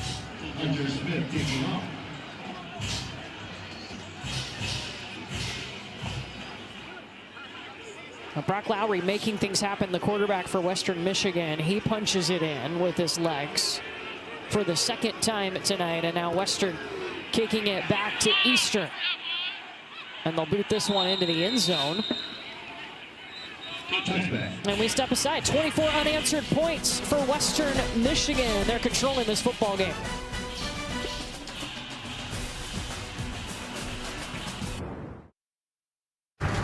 The College Football Playoff begins December 19th and concludes with the National Championship January 19th on ESPN. For Western Michigan, such an interesting roller coaster of a season. They actually started this year 0-3, losses to Michigan State, North Texas, and Illinois. Their first win of the season, they had to come back against Toledo, and they won it 14-13, and that changed everything. They've won 7 out of their last 8 games, and they've got a chance to go to the MAC championship game. The odds are looking in their favor. A win tonight would put them in that championship. The Toledo win definitely turned their season around. That really is a program-turning win for them to come from behind, and then the run they've run. Because if you go 0-4 there, Courtney, their season is much different than it's looking right now. Dante McMillan with the carry, picks up about 3. Lance Taylor told us that Toledo win saw belief, and he said, we're in this situation because of that game against Toledo. And it's a game that they've been able to point back to when things aren't going how they like. Lance Taylor said, remember what we did at Toledo. Yeah, and it's something they've built on, and they have momentum now and belief, and that's very good for a team.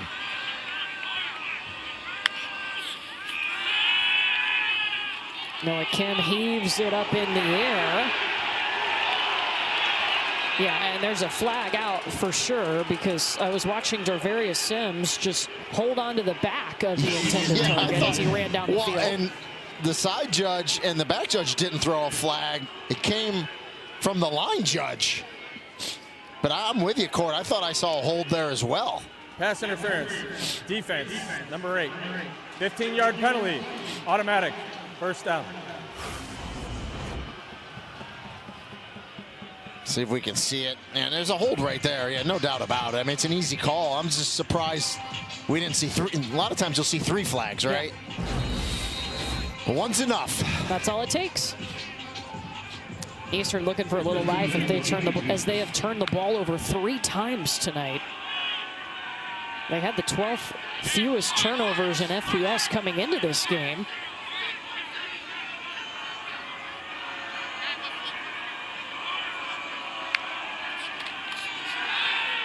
Kim throws up top, and that pass is caught to a Jamarian Wheeler who is falling down.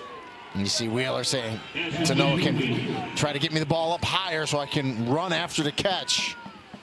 Does no good if I go down and short gain. You know, Wheeler's got a 43-inch vertical leap. They tell us he's just an unreal athlete. Yeah, just a freak athlete. Spent a couple of seasons at Iowa Central.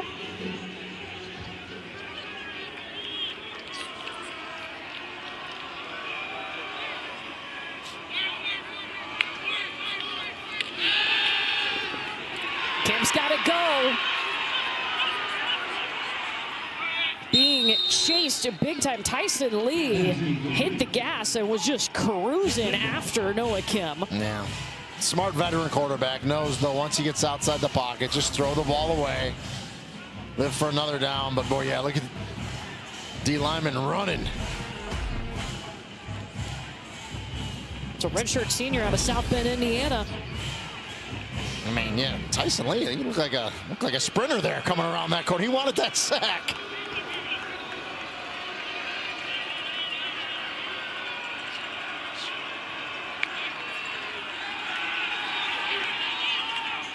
Tipped up in the air, taken away. Aaron Wofford with a 4th takeaway for this Western Michigan defense tonight. And that's the 2nd interception off a pass breakup by Western Michigan, where it tips up in the air. See the coverage here. Really good, and I believe it's Joshua Franklin once again, and it is Joshua Franklin from the get-go in this game for Western Michigan. Whether it's tackling, pass breakups, he's been all over the place. He tips it up. Wofford with the interception, and you see the disgust from Noah Kim, Eastern Michigan quarterback. Aaron Wofford, a guy that has played safety, he's played corner, he has not hesitated. Whatever the team needs, he is willing to do, and that's the fourth takeaway tonight for Western Michigan. It's the cowboy hat, I think. You know, they put the cowboy hat on when they get the takeaway. I think that's what it is. They love it. Motivates them. You want to wear that. Yeah, we were in Montana a few weeks ago talking cowboy hats, and now we're seeing them in Michigan. You know, whatever it takes, whatever motivates, I'm here for it. Still would love the MACtion. The MACtion would be great.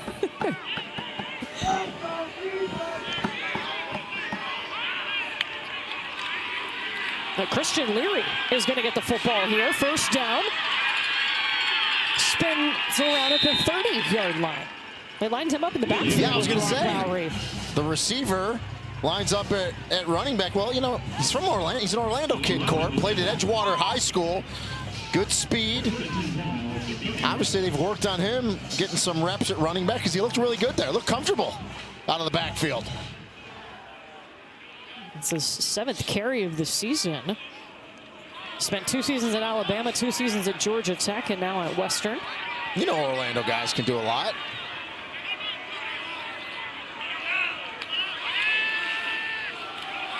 Back to Devin Miles. Do you consider yourself an Orlando guy? Well, now, I mean, I've lived there 26 years, so I guess that's yes, right? Yeah.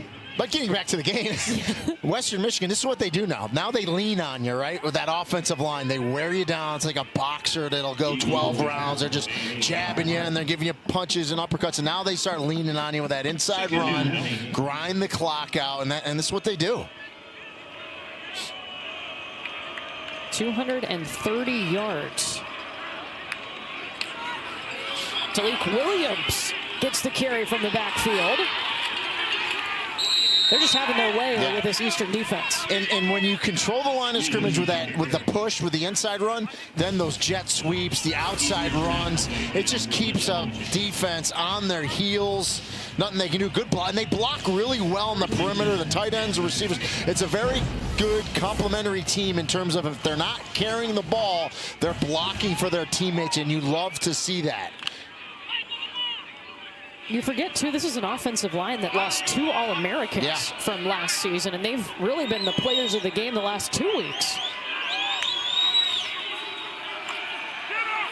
Lowry throws as he falls down.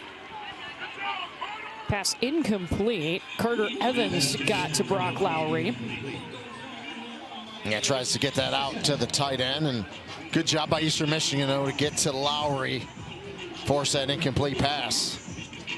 And, you know, getting back to the offensive line, that's a unit the last few weeks that's been gelling, playing better and better. And so you want to peak at the right time, right? And that's the end of the season as you hopefully get to a MAC championship and on to a big bowl game for you. You see Raheem Anderson, the center. I mean, he didn't even win the job in fall camp and just kept working. Fortunately for them, he did, because they had an injury, and he's taken over at center. Lowry looking at the corner of the end zone that was caught out of bounds by Chenault. That's 2 catches out of bounds for him in the end zone. And the defender did a nice job, because whenever you have a receiver on that sideline, you want to pinch him, squeeze him out. Well, that sideline's a 12th defender. It's like a double team, and it's Coley with that coverage for Eastern Michigan.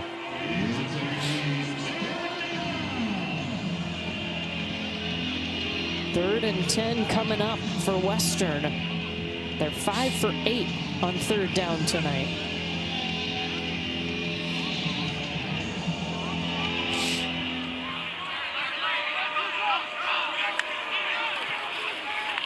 Christian Leary, his 2nd carry on this drive, diving forward really close to the marker. Yeah, they're going to give him a first down. He gave him a great spot. I was looking. He needed to get to the 6, and I'm like, I think he got there. Well, he marked him at the 5, and you see Leary kind of dive at the end, understanding where that first down marker is. He looks good from the running back spot. Breshka out there as well to tight end number 2. Love it again. The blocking on the outside and the perimeter is what makes those runs go. 6 different players have had a carry for Western Michigan tonight. Jalen Buckley is back in at running back next to Brock Lowry. He slides over, they'll direct snap it to Buckley, pounds it up the middle, touchdown Western. Number 6, Jalen Buckley. Touchdown, Western Michigan.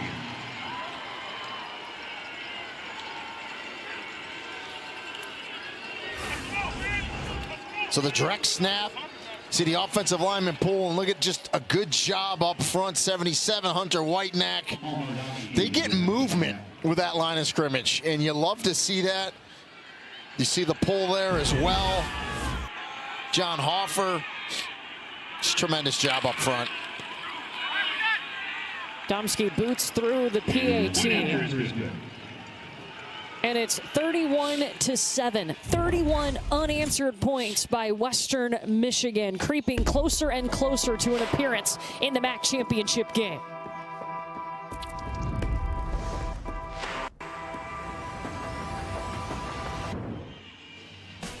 WWE Survivor Series is a Thanksgiving week tradition, and War Games returns Saturday night with a stacked card highlighted by the main event, a 5-on-5 locked 2-ring steel cage match. Coverage begins at 7 Eastern, 4 Pacific, streaming on the ESPN app with the unlimited plan. Courtney? Is this the pre-show? This is our own WWE right here. We were yelling during, when this was going on. You got to slam. She should have slammed him. She had a couple times, a little hip toss. Got to grab the belt in sumo, though. Got to grab the belt. The whole thing is that. That's how it ended, just like that. Stalemate. Tie.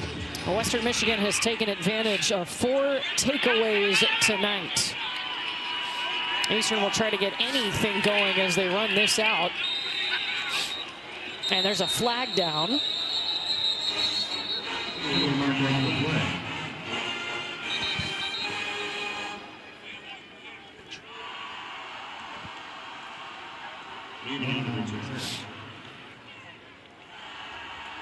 During the return, holding, return team number 7.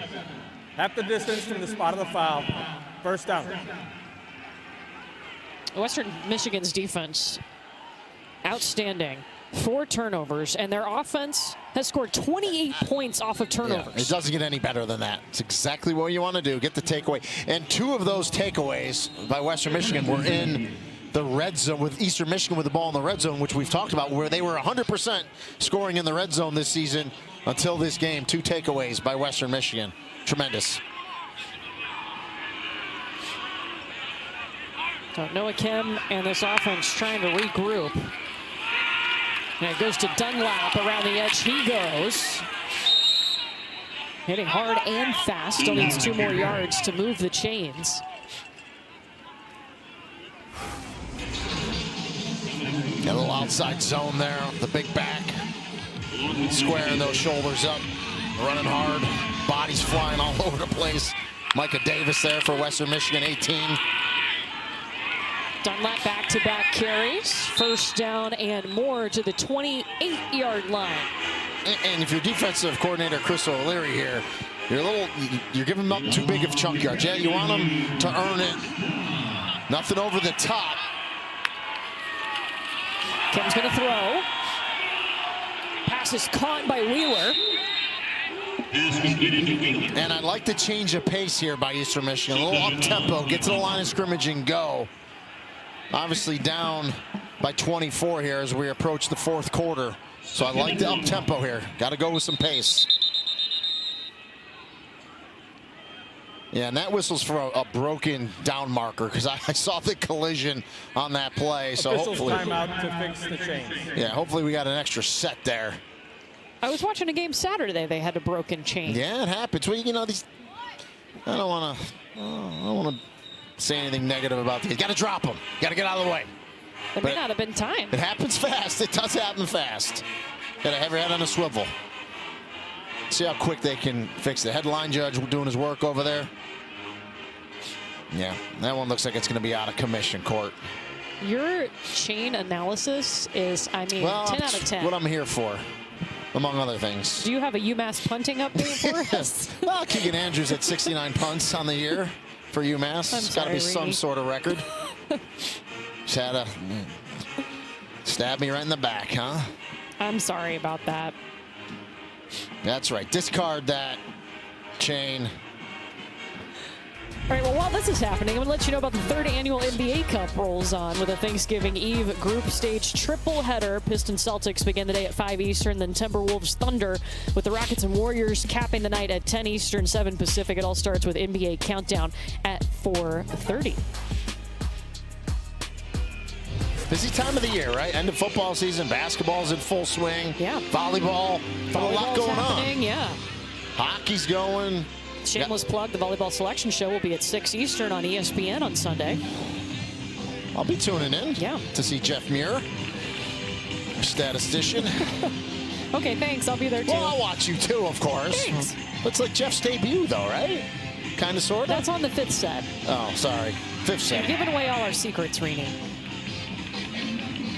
All right, we have a new set of chains. We're good to go. It's 2nd and 1 for Eastern, who using a little tempo here, getting things going. Well, they were until the chains got broken. Yeah, that'll but here we go. It. Yep.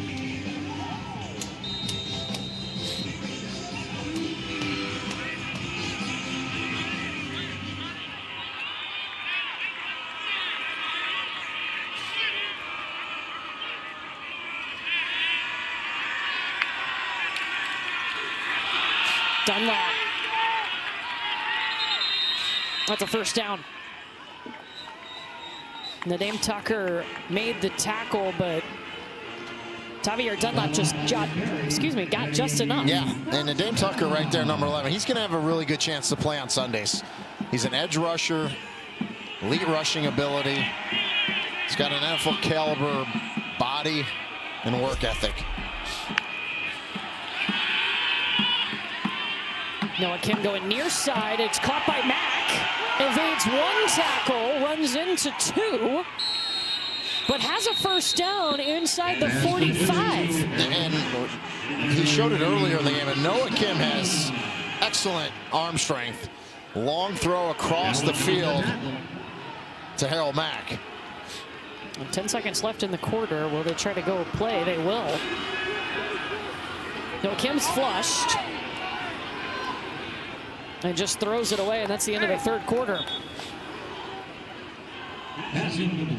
This is the end of the 3rd quarter. Western Michigan is 1 quarter away from the MAC championship game. They're up 31-7.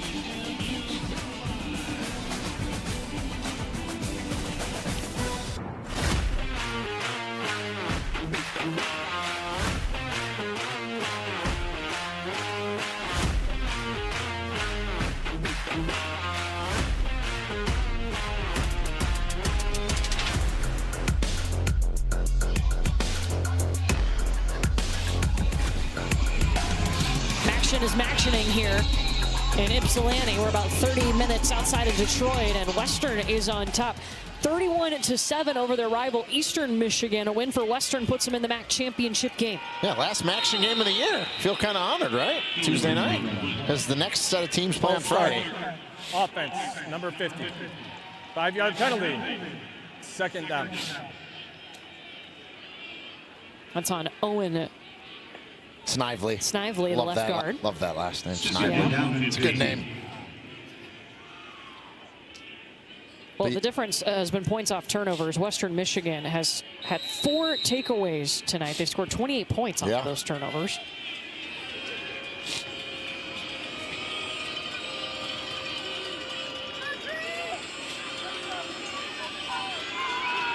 Kim dropping back.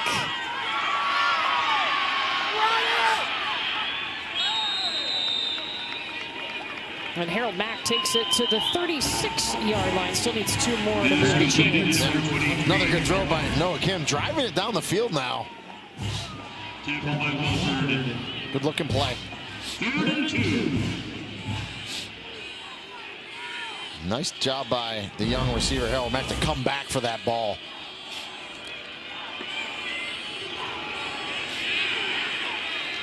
As soon as Dante McMillan got the ball, Rodney McGraw was waiting. A guy that has done a total 180 from last season, just personal commitment to doing what it takes to succeed. He doubled down on himself on and off the field. That was the biggest thing. He became committed. He's got the body, 6'6", 265, and he's making plays in a big 4th down here. Got to go. First time either team has gone for it on 4th down.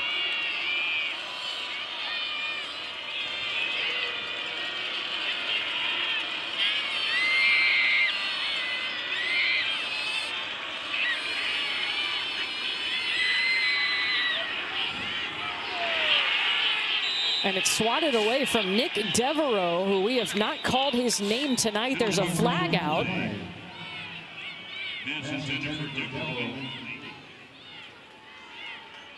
Devereaux's their top receiver. Defense, number 5. 15-yard penalty, automatic, 1st down. That's Aaron Wofford. Yeah, it had to be early because at the end of the route, it looked like really good coverage. Just watch early if there's a grab here. Hand on him, hand on him, hand on him. Now, you know, that angle, I don't see it. Now, that right arm is on his back, so he had to be hooking him, and that's what the official saw. And if that's what he did, and it appears he did do that, that's a good call. Because Devereaux immediately turned and said that right hand was pulling on him, tugging him. 3rd pass interference tonight.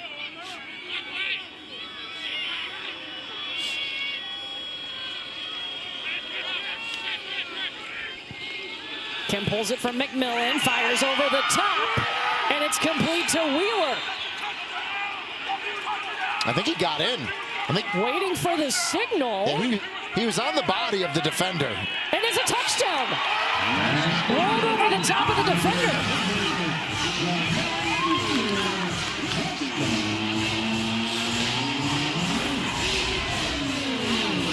We'll get a great look at it here. Wheeler makes the catch. Boy, replay's going to look at because of that. His buttocks, touched it all. He's down. After review, the runner was down at the 1-yard line prior to going in the end zone. It'll be 1st and goal at the 1-yard line. And how do I love the expedited review from Don Bonnie, the replay official. I wish more replay officials did that. Look at it quickly, boom, boom. Radio down, guys. He hit, he's just short of the goal line. Shouldn't take 3 or 4 minutes. That's the master class in how to do an expedited review.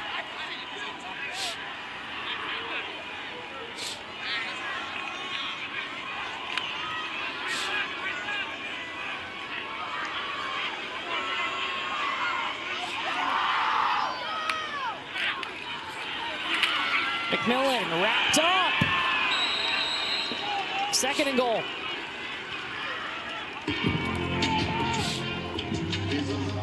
Algaroui gets there first to make the stop.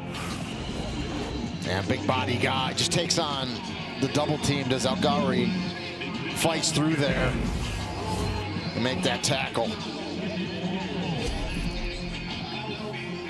Algaroui, shout out to Pigeon Forge, Pigeon Forge High School. He's a 2-time state champ in wrestling. Dollywood's in Pigeon Forge. It is. Yeah, I've been Look at you.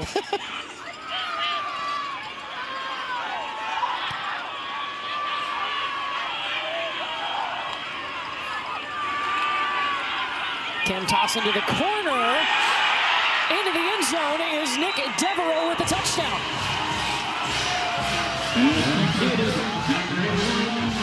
His team leading 7th touchdown catch this season. And his first catch of the day, I believe, for a touchdown. And they'll go for 2 here to try to get it to 16, make it a 2-score game. Good throw by Noah Kim. Watch the loft he puts on it. The defender's in good spot, just right over his hands, right in the hands of Nick Devereaux. Makes the catch, feet in bounds.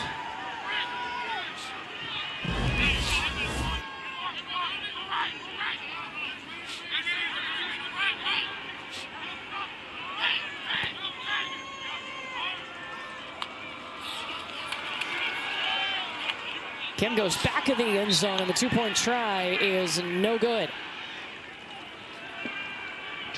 Eastern has its first points since the first quarter. They led this game 7-0 and then gave up 31 unanswered until this score by Nick Devereaux.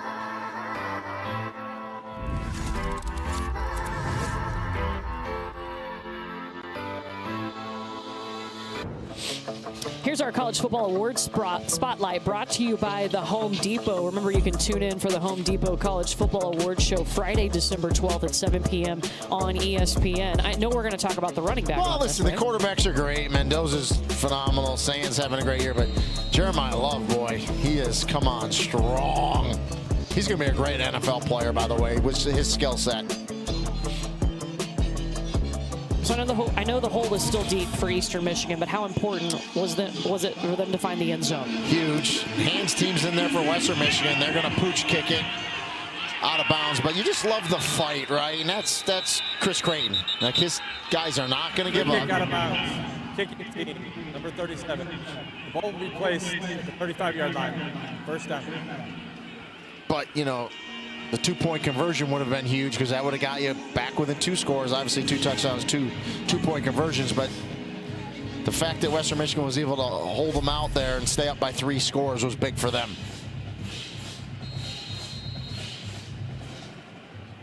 So now Brock Lowry and Western Michigan can do what they do. They're first in the MAC in time of possession. They know how to eat up some clock. We've already seen them go on a drive that was 7 minutes and 35 seconds.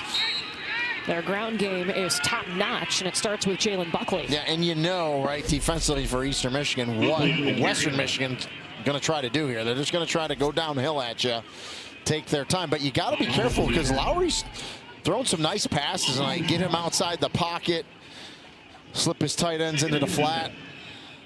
At Western Michigan, a slow start once again. Just 30 yards in the first quarter, but 322 yards since then. Yeah, maybe they should just play 3 quarters, right? Forget the first. Maybe they could just internally call it something else besides the first quarter. We've seen coaches do weird things like that. And they even changed up their pregame routine today to try to get off to a faster start. But again, they were patient and lead this game 31-13.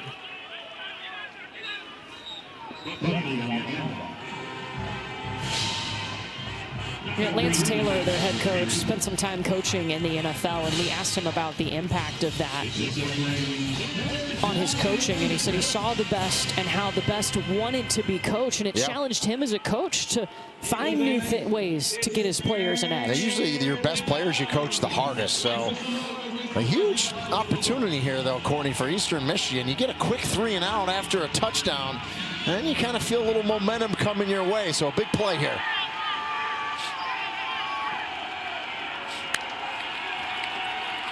Talik Williams steps out near the 40 and 4 yards short of what they needed. And that was one I'm surprised that Lowry, unless it was a predetermined call, didn't pull that out of the belly of Talik Williams, because he almost looked like he almost dropped the football. Yeah, let's take a look at it. And I think he wanted to pull it, and Talik Williams took it when he put it in there because he saw that hole up the middle. So, but nonetheless, it's a stop for Eastern Michigan. Still 10 minutes left in this ball game. Porter Rooks back, calls for the fair catch.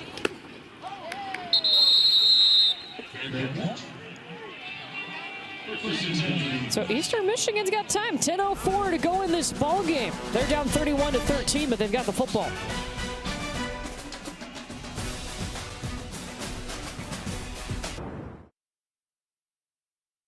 ESPN College Football Primetime is presented by Ram, official sponsor of the College Football Playoff.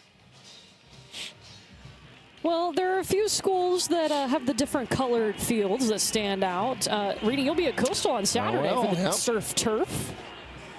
Eastern Washington, Eastern Michigan is one of those. We've been playing on the gray turf tonight, and it's gray because Chris Creighton, in one of the 6 a.m. workouts in the snow, he said we'd play anywhere, even on a parking lot covered in broken glass, and so the gray kind of represents that parking lot. I'm fortunate. I've called games in all those places except Central Arkansas, so gonna have to get an FCS playoff game there one day, maybe. Let's go. Let's go. All right, Eastern's got a little momentum here. They do. No, listen, they go down to score here. This is a brand new ball game. Down 3 scores. That pass is dropped. Looking for Dunlap, the running back, James Camden on the coverage. You know, and when Western Michigan went up 31-7, sometimes you can take your foot off the gas, right, and get a little complacent. And then a team like Eastern Michigan says, no, we're not quitting in this game. We're going to keep coming at you. And they got the 1 score, so let's see if they can go down here and get another one here and get it within 2 scores.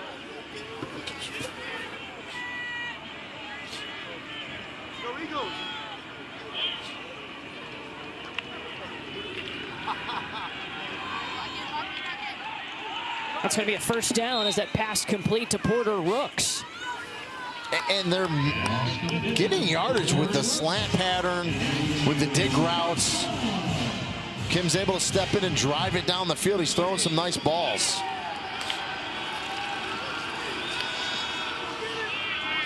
Wheeler goes up to meet the football, past midfield. Back-to-back first downs. And that's a big chunk play. That's on the safety. Joey Pope comes over. You either got to go knock this ball down or play the guy. Does neither. And Wofford's able to make the tackle, but another big chunk play. 28-yard pickup. Kim dropping way back and threw it low at Harold Mack, incomplete. Tate Halleck helping break it up.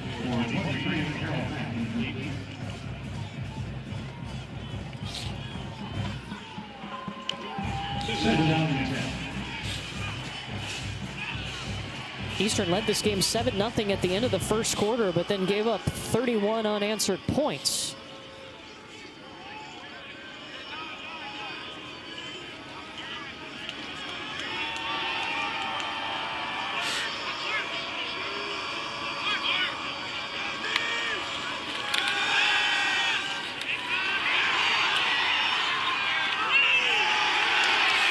Kim just, all he could do was dump it off to Dunlap. Aaron Wofford tackled him at the 50, a loss of 8. Yeah, well, that's one of those balls you wish Tavier Dunlap would just drop and realize that if I catch this, I'm going to get tackled for an 8-yard loss.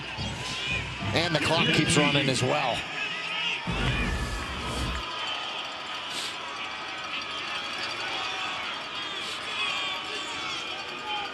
They're trying to get to the 31-yard line.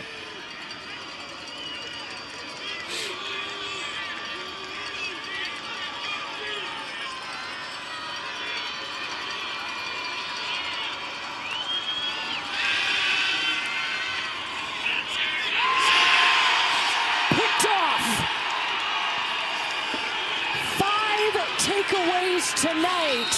Sefa Saipuia with the interception. And it's the first time Western Michigan has had 5 turnovers since 2013 against Central Michigan. Yeah, takeaway machine tonight. And Saipuia, the linebacker, excellent hands on the interception, then turns into a fullback himself. They can't bring him down, and just Noah Kim tries to stick that in there. There's 3 Western Michigan defenders around.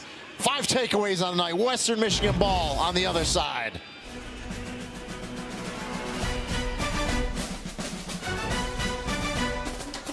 Most turnovers for this Western Michigan defense since 2013. They've got 5. 2 in the red zone.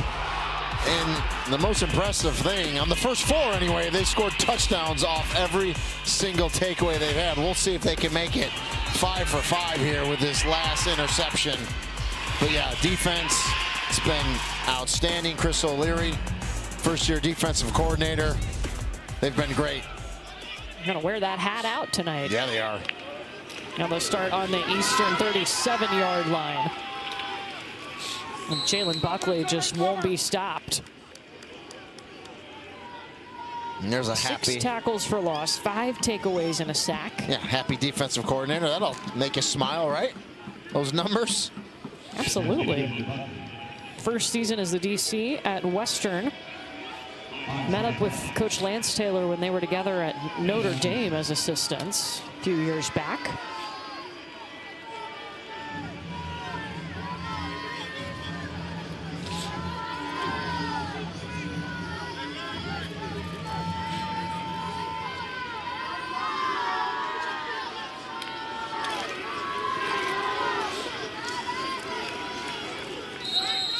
Buckley didn't get much. I don't think he got anything. Yeah, I mean, Eastern Michigan just selling out, knowing they're going to run the ball. So they had 9, 10 guys in the box. Barry Manning getting there first, and 3rd down coming up. Manning, we haven't called him name out a lot. So he's got that hybrid linebacker safety type, can do it all. Very versatile.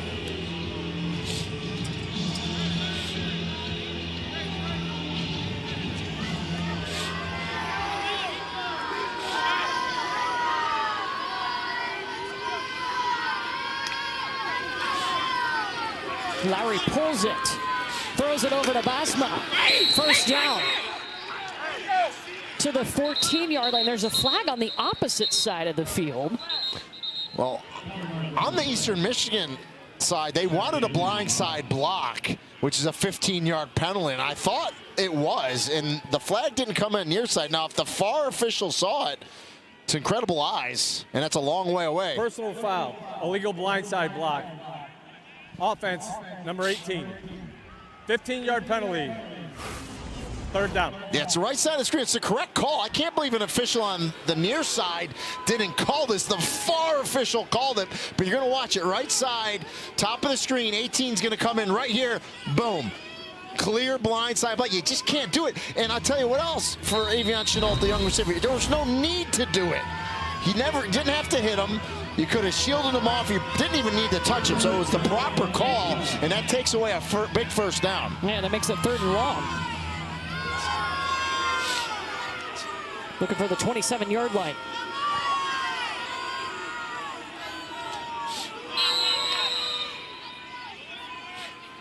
More flags. Ball start. Offense, number 62. 5-yard penalty. Third down. That's the center, Raheem Anderson. And that's just, you have a first down, then you have a big 15-yard penalty. Just get you out of sorts, get you way off schedule, obviously. Now you get another penalty. Now you're just thinking about, okay, let the clock run. Let's take some time off.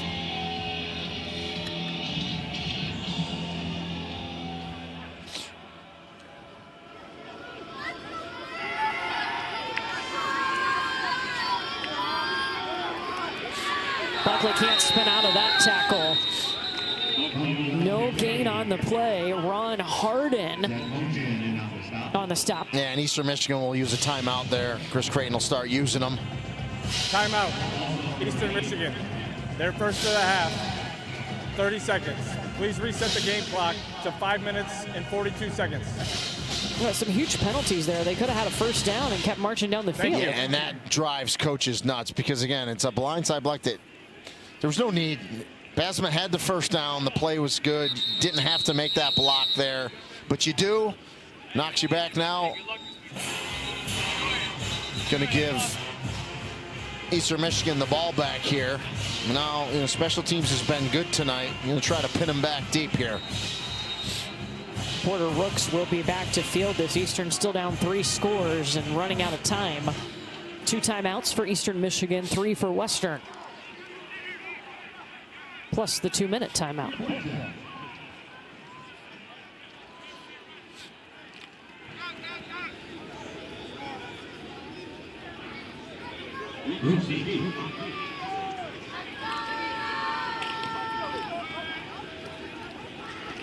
Calls for the fair catch.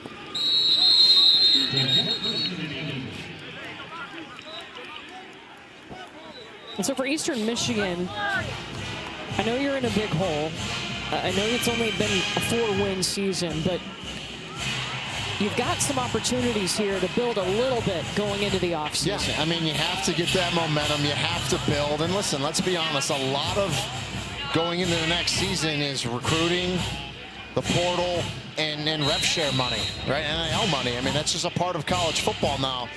And a lot of that rev share money comes to court about roster retention. What players can you retain? Because you don't want to lose players that are good that you've developed to another team.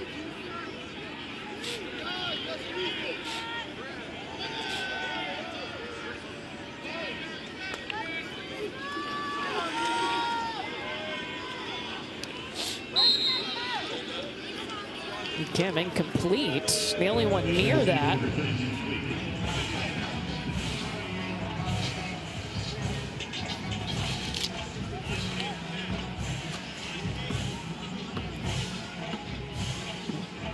Dale Griffin was the only one near that. Yeah, well, the pressure was coming. Noah Kim knew he needed to throw that thing.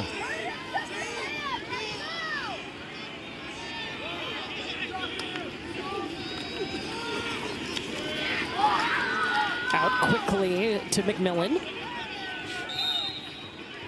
March at the 15, stopped by Tate Halleck. And there's no doubt defensive coordinator Chris O'Leary told his guys, nothing over the top, everything underneath, come up and tackle. McMillan, right up the middle. Tripped up at the 31, finally by Micah Davis.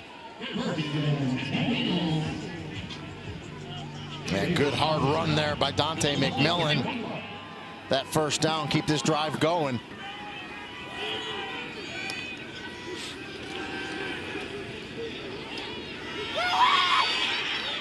And Kim just throws it away. Dante McMillan, by the way, 6 yards away from 1,000 on the season. Needed 97 coming into the game. He's got 91. Yeah, he deserves a 1,000-yard season. He's run hard this year. He's run hard tonight. Yeah, third in the MAC in rushing yards. Fifth in the MAC in yards per carry on his senior night.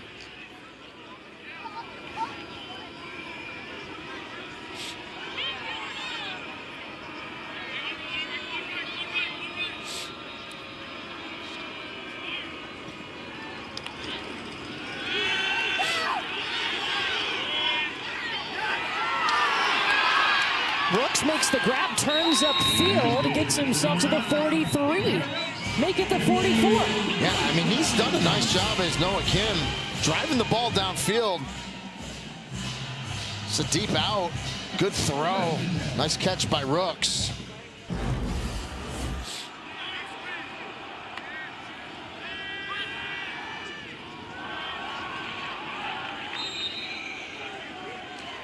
And they have an opportunity to hit those plays because the cushion that the defensive backs for Western Michigan are giving them are big because they don't want to get beat over the top. And that time, John Peters again, the young freshman corner, large cushion, but Kim couldn't get it in there. Overthrew that one. Their first of the half, 30 seconds. That stops the clock with 4:10 left. Well, Western, if they finish this off, they will punch their ticket to the MAC championship game and then await to figure out who they will face. The other team's starting to play, I believe Friday is the first game of those in contention. And the best thing about it, if you're Western Michigan and you finish it off tonight, you just talked about it, you got a couple extra days of rest because your opponent's going to play Friday or Saturday this week. So you're in a really good spot. And no one else controls their fate, though. There's a lot of scenarios where a lot of different things have to happen. We talked about it. Western Michigan was the only one that controlled it. You win and you're in. And they're 4 minutes and 10 seconds away from punching their ticket.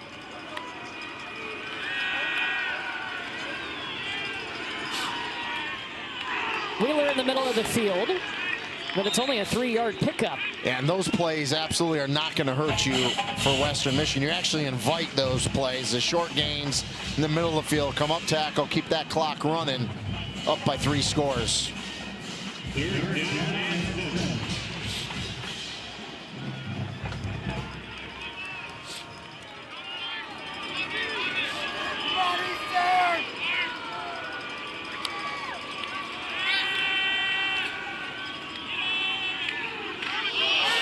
And that's not going to be enough for the first down. That's Joshua Long's first catch of the game. I'm surprised we haven't called his name sooner. Yeah. It's a tight end they'd love to throw the football to. Yeah, he's a big tight end. He's still young. He's raw. He's learning. But, boy, 6'5", 250. He's their leading receiver when it comes to catches on the year. Western's going to take a timeout. Western Michigan, their second of the half, 30 seconds. Well, the new CFP rankings came out tonight. It is Tuesday. We were kind of looking at these at halftime, Rini. What's it talk about? You see Tulane in there? Well, so Tulane was ranked 24th, so being, you know, the highest ranking Group of 5 champion, that would put them in there. Miami, that's a placeholder. Miami would not be in right now because that's going to go to the ACC champion, which right now I don't believe Miami has a path to the ACC championship. So that's going to be an SMU possibly, or a Pittsburgh or someone like that. Right now, the way it sits, you got to be in the top 10 to get in as an at-large, and that's Alabama sitting there at 10. So a lot to still play for this upcoming weekend. A lot of different things will happen. And then, of course, championship games as well. Timeout. Eastern Michigan. Their first of the half. 30 seconds.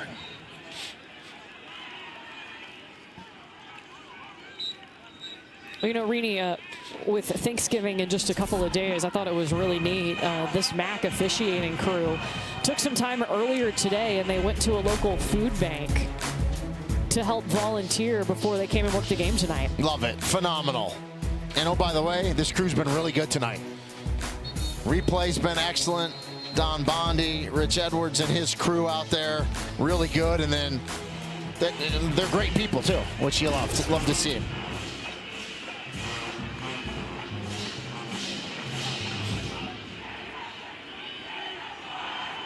And here's the officials tonight that went and volunteered at that food bank. Good job, fellas.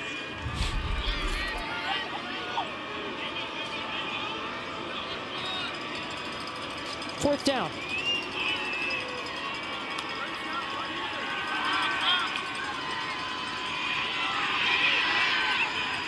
Kim still alive, completes the pass and converts. To Joshua Long. Haven't called his name all night until these last two plays. Twice in a row, and that's all Noah Kim. Keeps that play alive. Looks like he's going to run it, but keeps his head up. Sees his big tight end last second, and a big fourth down conversion.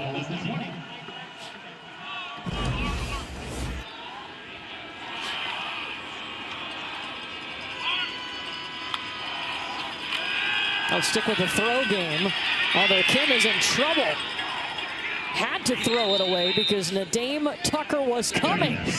Tucker was coming like a freight train.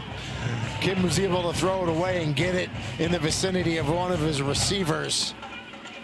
And he's got to be out of breath because Nadame Tucker wanted that sack. He was going. And Nadame Tucker, a guy that arrived with a chip on his shoulder, was looking for more playing time than he got at Houston, went to work even harder. Better in meetings, better in practice, better in games. He was a force last week at NIU. 17 and a half TFLs, 11 sacks. That's a pretty good season.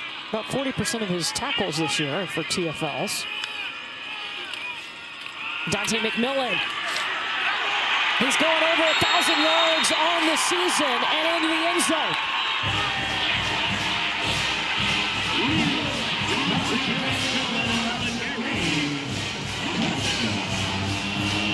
And how fitting on senior night. He goes over 1,000 yards on a touchdown run. Really nice. Timeout for an injured player on the defense. Just an inside handoff, quick hitter. Great job by the offensive line up front as Dante McMillan hits it for pay dirt. A receiving touchdown and a rushing touchdown. And over 100 rushing and receiving yards tonight for Dante McMillan. And dare I say, this game is not over yet. Talked about, teams can get a little complacent when they have a lead. Eastern Michigan just not giving up, and they'll go for 2 here. Try to get it to 10. They failed once on a 2-point attempt.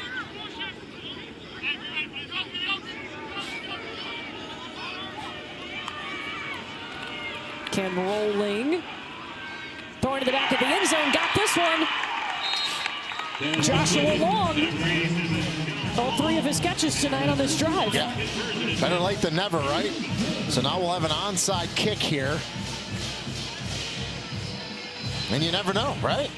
Eastern Michigan can recover it. They're 0 for 3 on onside kicks this season.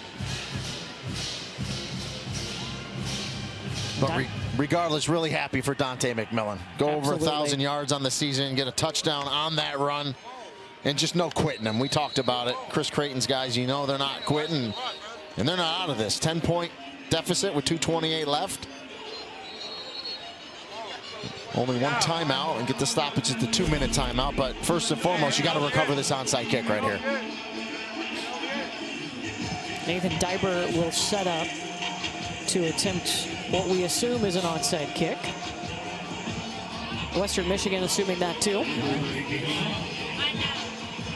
We'll see if he does the spinner. A lot of the kickers now do the spin one.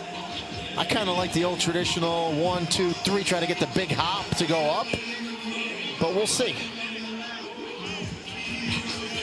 And we got 2 kickers, so that's a little tomfoolery which way they're going to go. Left or right.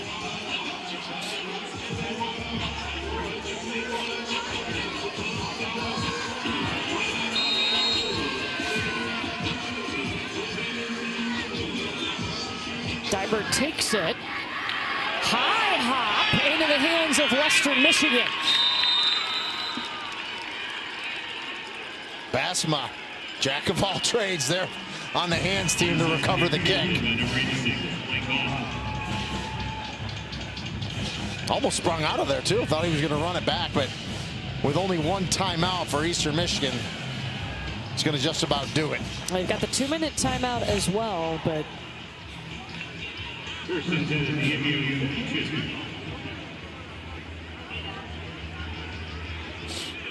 Western came into this game with their message for the week being the only path in their eyes to making the MAC championship was just to win tonight.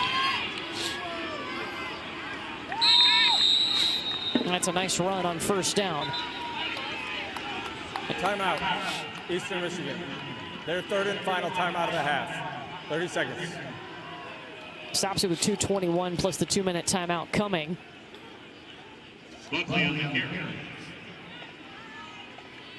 Western will need a first down here, obviously. Yeah. Now, Brock Lowry, this was crazy. He's the first Western Michigan quarterback with 13 or more rushing touchdowns since 1916. It's been a while. It's been a minute, as the kids say. Yeah, I'd say so. I'd love to see the record book back in 1916. Love to see the football. It was on papyrus. What the football look like. Come on, Green! Come on, Eagle! Let's go, defense! Put it down! When this is over, I gotta do it. Buckley gains up 2 more yards, and that should take us down to the 2-minute timeout.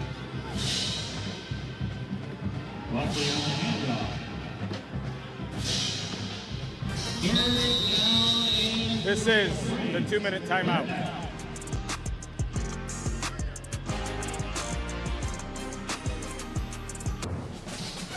ABC Rivalry Week College Football Triple Header, Conference Championship and Playoff implications at noon Eastern. It's the Egg Bowl, Ole Miss and Mississippi State, then Georgia Tech, and then the Lone Star Showdown between Texas A&M and Texas. All 3 also available on the ESPN app. That's coming up on Friday. Yeah, great matchups on Friday. 3rd down for Western Michigan, looking for a first down to put this game away. Brock Lowry pulls it from his running back, spinning forward, still needs 1 more yard to move the sticks. And they'll go for it here. Obviously, first down, you take a knee, and the game's over. And even if you give it up on downs here, you're still up by 2 scores with a little over a minute left. Giving the ball back to Eastern Michigan, their side of the field. It'll be 4th and 1 coming up.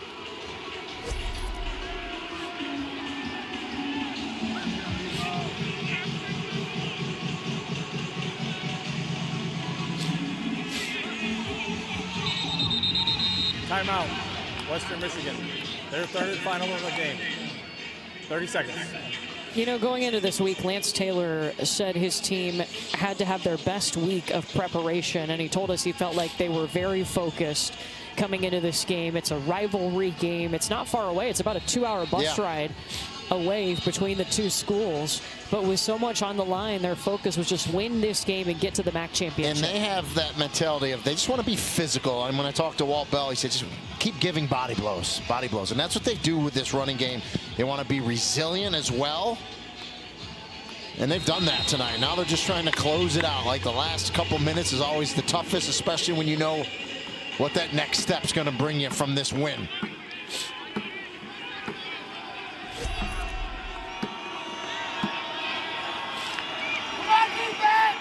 Brock Lowry cuts upfield, and he's got the first down, and Western Michigan is going to win this football game. And that's who you want to have the ball in his hands at the end of the game, right? Brock Lowry.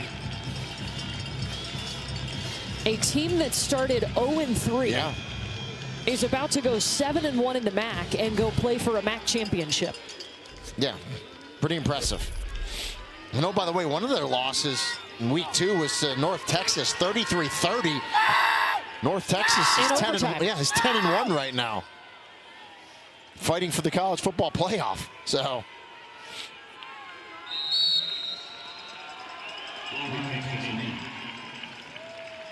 Well, we don't know who Western Michigan's opponent will be, but if you have to face them, what scares you the most about this Broncos team? Just that, you know, they're hard to get off kilter. They have patience.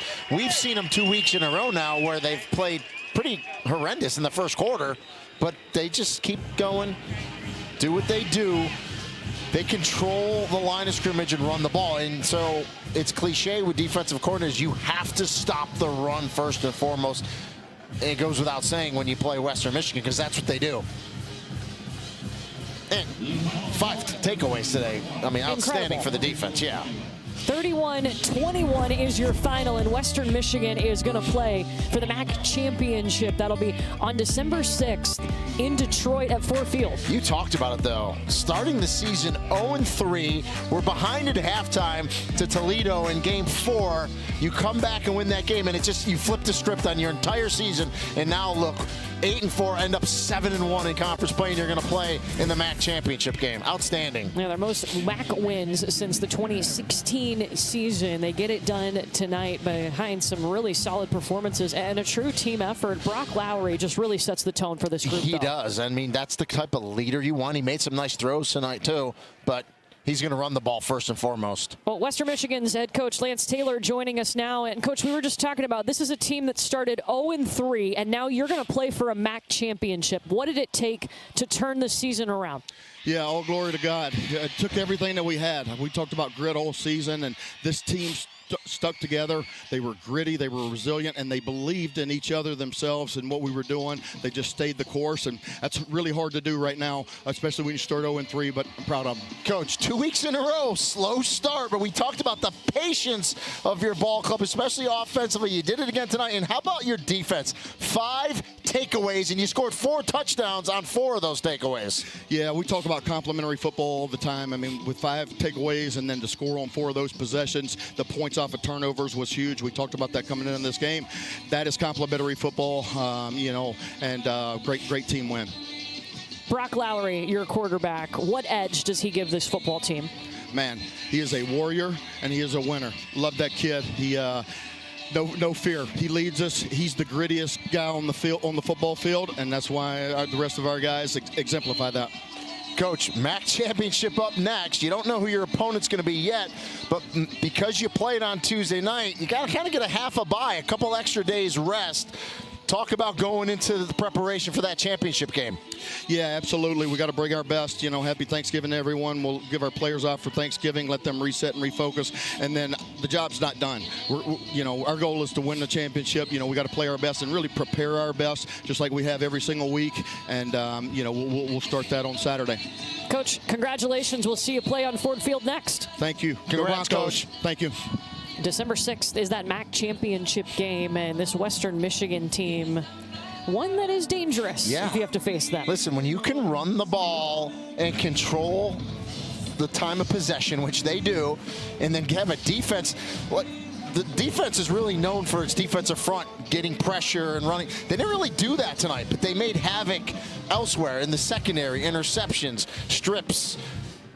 Complimentary football, he talked about it, and they do that very, very well. It's going to be a heck of a championship game, whoever they face. Well, congrats to Western Michigan. They come on the road to one of their rivals, and they win 31-21 to punch their ticket to the MAC championship game. Good offensively, but even better defensively. 5 takeaways for this Western Michigan defense. They win their final regular season game, and we'll see them play for a MAC championship a week from Saturday.